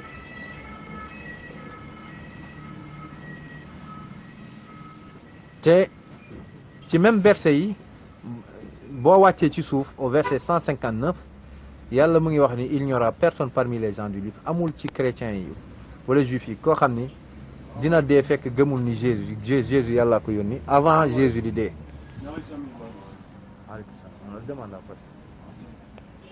amul kenn ci ñoom koo xam dina faatu lu dul dina gëm ni Jésus yonantu yàlla la. donc loolu lay wan ni Jésus deewagul ndax ñu bari ci juif yi dee nañ te gëmuñu ni Jésus yàlla moom moo ko yónni. donc au verset 157 ñoom dañ ne ñoom ñoo rey nañ Jésus yàlla na leen reyu leen ko crucifié leen ko man yàlla man maa ko yëkkati comme yàlla ni mu yëkkatee woon Élie ni mu ko yëkkatee ci kaw asamaan ci biir Bible bi fekk jaarul ci dee. donc loolu du Jésus moo ko fi njëkkee am na ñeneen ñoo xam ne jaar nañ ci yàlla yëkkati leen te jaaruñ ci dee te yonent bi sallallahu alayhi wa sallam wax na ni Jésus deewul day dellu si waat bu dellu see daal di détruire lépp loo xam ne symbole christianisme la parce que du diineem mosta woote christianisme lépp loo xam ni impureté la mu misaalee ko mbaam xuux da koy éliminer pour wane ni daganul ñoom ñu lekk mbaam xuux te loolu moom moo nekk ci seen bible bi sax mbaam xuux dafa xaram. donc la muy wax ci alquran ay fen la maanaam di wax ni alquran nee na dañoo daaj Jésus mu dee dekki loolu amul ci alquran kay contraire bi la wax kenn reyu ko waaye yàlla moom moo ko yëkkati. donc lii nekkaat beneen fen boo xam ni pasteur Isaac Samba Tine mu ngi koy tasaare ci biir nit ñi gëmloo nit ñi di dëgg la fekk waxul dëgg. Coran bi moo njëkk a wax ne ñu gëm ci Yeesu mu fekk ci kaw ñu gëmul ci Yeesu biibal bi daal gën koo leeral ci Matthieu 28 verset 5 à 6 mbokk yi nag boobu laa gën a jaaxale ma ne leer na kon Yeesu dëgg-dëgg mooy doomu yàlla waaye ci xel la dëgg-dëgg Yeesu la ñu daaj dëgg-dëgg Yeesu Krista dekki na ma ne kon man maa ngi demandé kon ci erreur boobu. léegi déggaat ngeen yeneen fen yi nga xam ni moom la ci tofal ma leeral léegi ci alquran lan la yàlla wax ci mbiru Jésus ndax dañ ko daaj wala daaj xam nga moom dafa ne alquran dafa ne alquran leeral na ne Jésus dañ koo daaj waaye déglu leen li alquran wax ci surat 4 verset 159 surat 4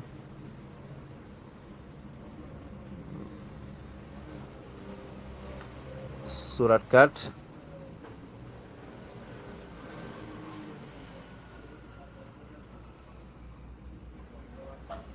verset 156 à partir du verset 156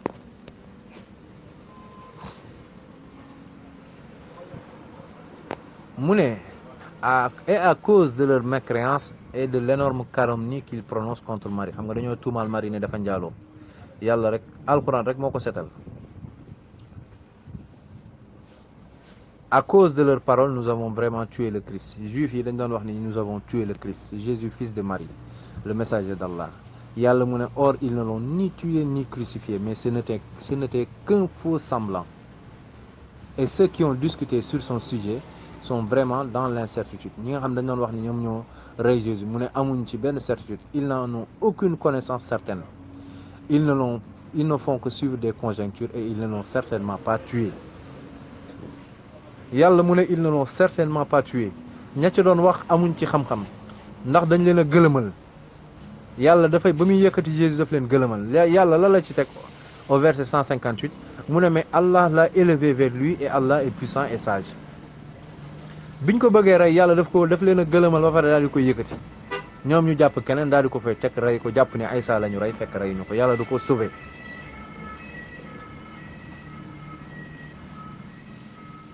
te ci même verset yi boo wàccee ci suuf au verset 159 yàlla mu ngi wax ni il n'y aura personne parmi les gens du livre amul ci chrétiens yi wala juifs yi koo xam ni dina dee fekk gëmul ni Jésus yàlla ko yónni avant Jésus di dee.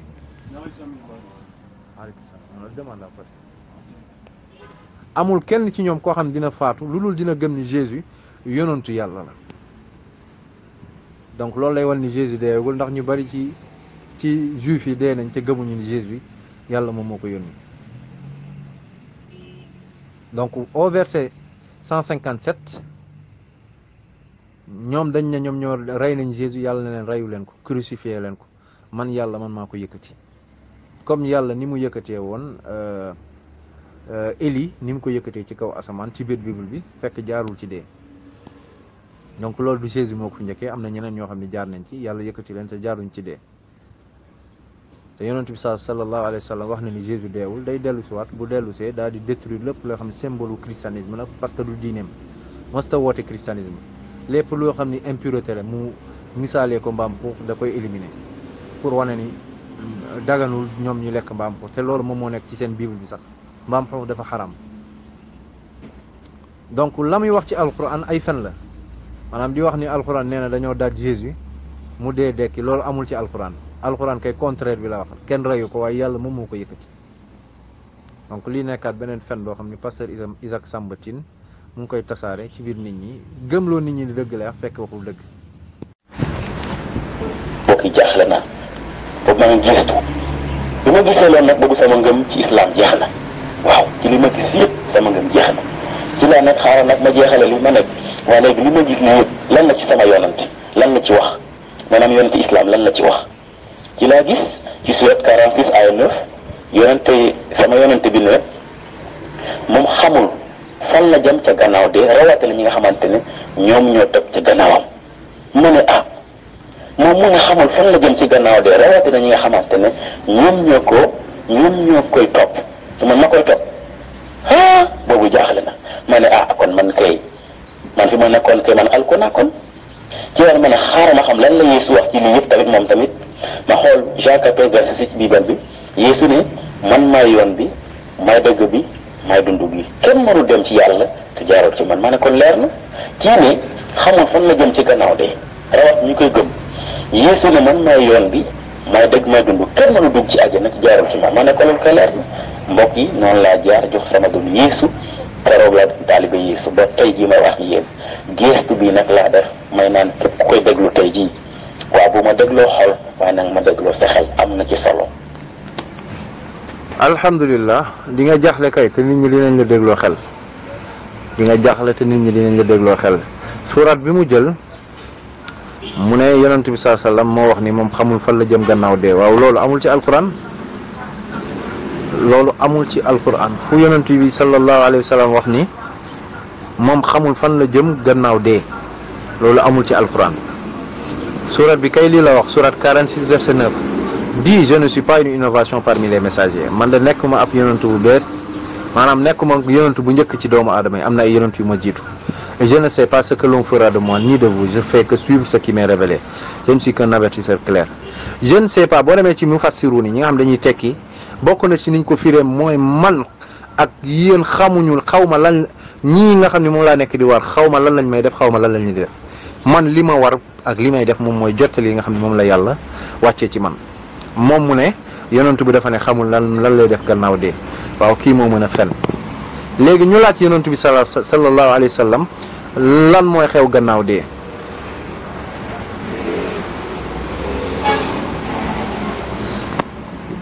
yonent bi sallam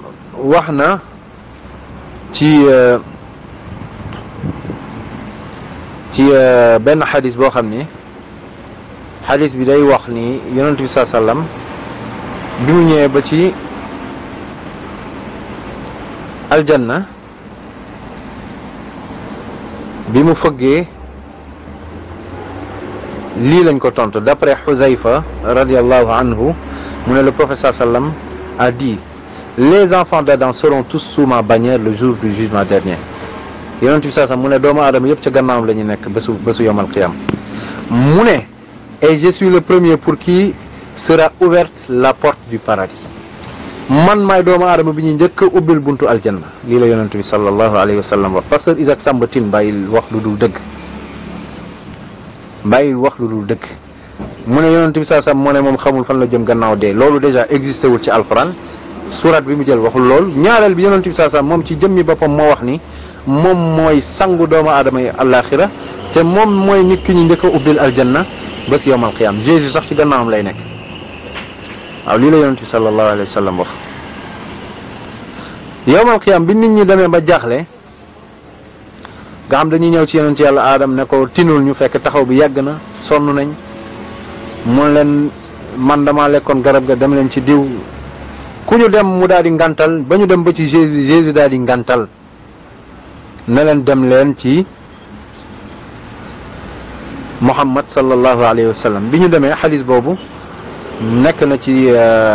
Bukhari bu ñu demee yonent yàlla Muhammad ñu daal di koy fekk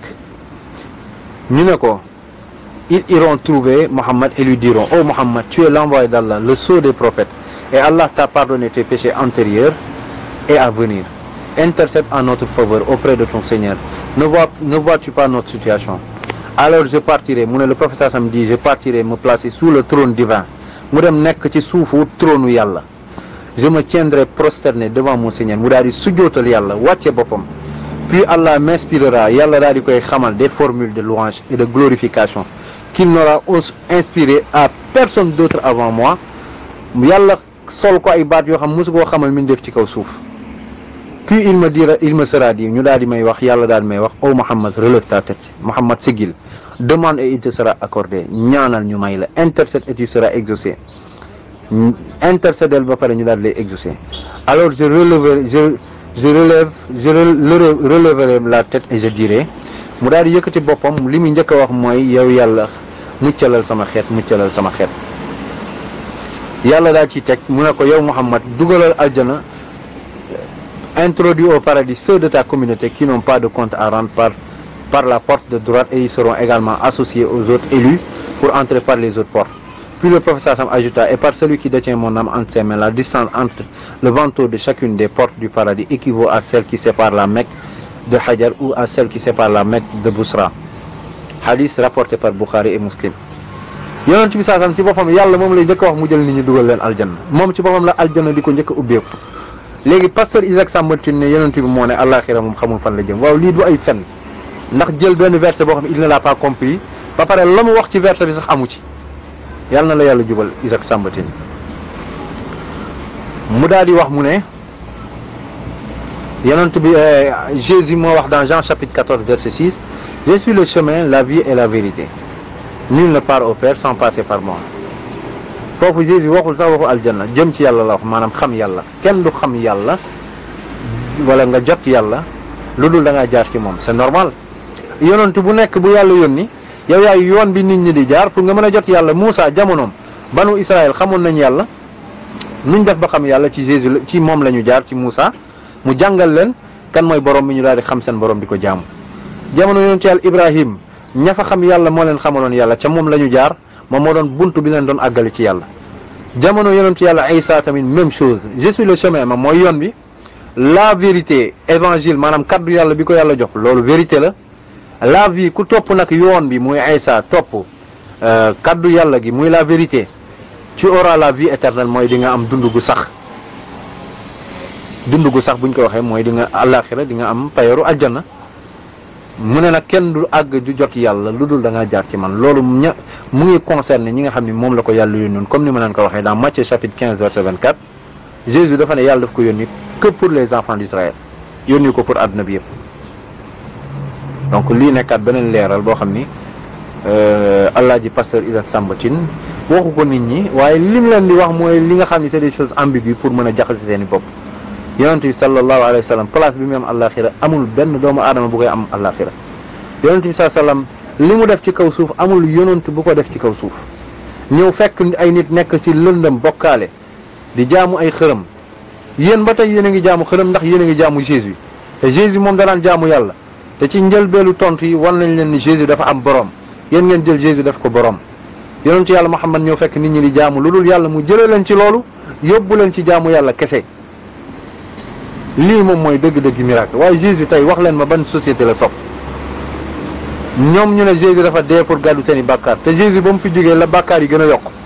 les péchés se sont multipliés 1 milliard de fois ban bàkkaar la gàddu yéen ba léegi yéen a ngi tuub di def ay bàkkaar di jéggalu yàlla yéen chrétiens yi da ngeen di njaaloo da ngeen di fen comme ni muy dalee yeneen doomu aadama yi donc ban bàkkaar la Jésus gàddu te 1 Jean lan la leen wax celui qui pêche est du diable donc vous êtes tous du diable selon la logique biblique tandis que islam alhamdulillah muy diine yombal yàlla dafa ne bu ngeen dul woon bàkkaar di ma jéggalu ma leen di jéggal mu ne dama leen fiy jëlee andi ñeneen ñoo xam ni dañuy bàkkaar di ma jéggalu ma leen di wàcceel sama yërmande di leen jéggal yàlla dafa bëgg ñuy wane suñu imperfection di dellu ci ki nga xam ne mooy il est le parfait muy Allah tabaraka wa taala mu ñuy jéggal ba pare di déverser ci ñun yërmandeem lii moom mooy bànneexu islam moo tax yàlla la wax ci Qur'an mu ne yow Muhammad waxal sama jaam yi nga xam ne dañoo ëppal ci bàkkaar ak tooñ seen bopp mu ne wax leen bu ñu désespéré ci miséricorde yàlla bu ñu jéggaloo rek man yàlla ma jéggal leen lii la islam di jàngale waaye ñoom ñuy jéem a jàngal nit ñi ni ñun dañoo tooñ yàlla mooy Adam ak Hawa ñoom ñoo ñu wàll seen bàkkaar léegi pour yàlla jéggal ñu yàlla dafa yónnee doomam ne nañ ko rey buñ ko reyee après moom mu jéggal ñu suñu bàkkaar waaw loolu est-ce que xellu na ñu ne Pasteur Isaac Samba Tine daa am benn doom boo xam daf ko bëgg moom rek la am sax benn voisin am daal di koy tooñ def ko lu ko métti léegi Pasteur Isaac Samba Tine pour mën a jéggal voisin bi mu jël doomam boobu mu gën a bëgg mu jox ko voisin bi ne ko rey ko boo ko reyee ma jéggal la tooñ bi ma tooñoon lii la chrétien yi di jàngale est-ce que lii xellu na mbokk yi ubbi leen seen xel yi ngeen xalaat te xam ni diine l'islam moom mooy diine dëkk gën a leer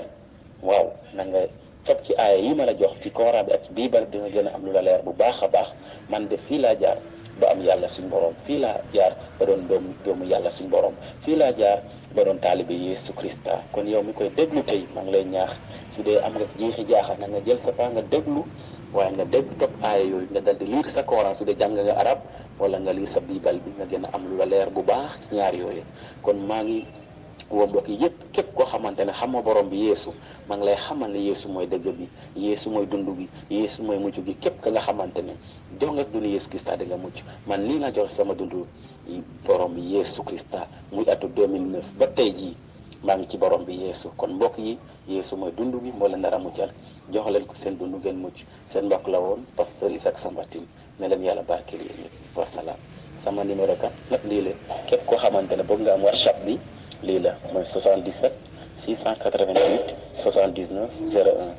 77 688 79 01 soo ko bindee di nga gis sama WhatsApp macha allah na leen yàlla barkeel amen. waaw alhamdulilah Pasteur Isaac Samba Tine topp nañ verset yi benn par benn tontu nañ verset yëpp te gis nañ ni mosoo nekk ab jullit ab fenkat nga boo xam da ngay wër di jaxase bopp jullit ñi di jéem a sappe moralu jullit ñi di leen wan ni yow jullit nga woon fekk mosoo nekk jullit beneen bi alhamdulillah gannaaw bi ñu gëstoo la nga wax yëpp gis nañ ni li ëpp ci li nga wax du dëgg ay fen la te la nga nëbb ci mbir yi moo gën a bari la nga feeñal beneen bi mooy numéro ba nga joxe ñun jëm nañ la ci contacter ba sonn waaye wuy woo ñu benn yoon bind nañ la ay message WhatsApp nga liir ko te tontu woo ñu ngi lay waar encore képp koo xam ne xam na foo dëkk mu ñëw jël si ñu daal ñu yóbbu yow fa nga dëkk suñu numéro mu ngi tudd man maa ngi tudd Abou Ahmed Pathé Fall sama numéro di 77 sama numéro WhatsApp 77 880 42 14 880 42 14 fépp foo ñu woo ci àdduna fekk ñu ngi dund dinañ sol suñu daal wuy si la ngir leeral dëkk pour wane ni li ngay wax dara amu ci lépp ay fen la alhamdulilah bokkuñu ñun ci jullit ñi nga xam ne dañoo réer bañ leen di réeral ci kattanu yàlla fépp fu neen nekk dinañ ko sulli daal di koy neenal wala ni lii ay neen la daal di saxal dëgg insha allah. wa axiru daawana an alhamdulillahi rabbil alamin di tëjee di wax ni benn diine moo am ci kaw suuf muy jébbalu yàlla boo ko traduire ci arab mooy islam. ña koy topp nañ leen di wooy mooy les musulmans mooy le soumis à la volonté de Dieu te Jésus était soumis à la volonté de Dieu. Jean chapitre 4 verset 34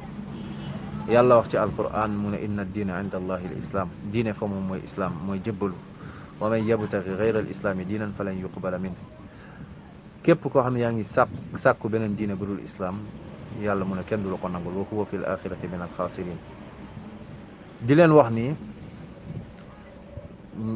di tëjee verset Coran bi nga xam ne ñoom dañuy wër di wax naan musulman yi vous n'avez pas le salut amul benn verset bi wax ni vous avez le salut boo dee xamoo foo jëm. képp koo xam ne sa jullite dëggu na boo demee ci surat 43 verset 68 à 70 di nga fa fekk sa salut. surat 43 verset 68 à 70 di nga fa fekk sa salut. c'est clairement dit que les musulmans nag dañ koy dund les musulmans iront au paradis. Et le défi qu'on lance aux chrétiens, qu'ils nous donnent un seul verset où il est écrit que les chrétiens iront au paradis, comme il a été écrit que les musulmans iront au paradis. Qu'ils nous donnent un seul verset que les chrétiens iront au paradis. Inch'Allah, ñu ngi leen di xaar ci loolu. Wassalamu alaikum wa rahmatullah.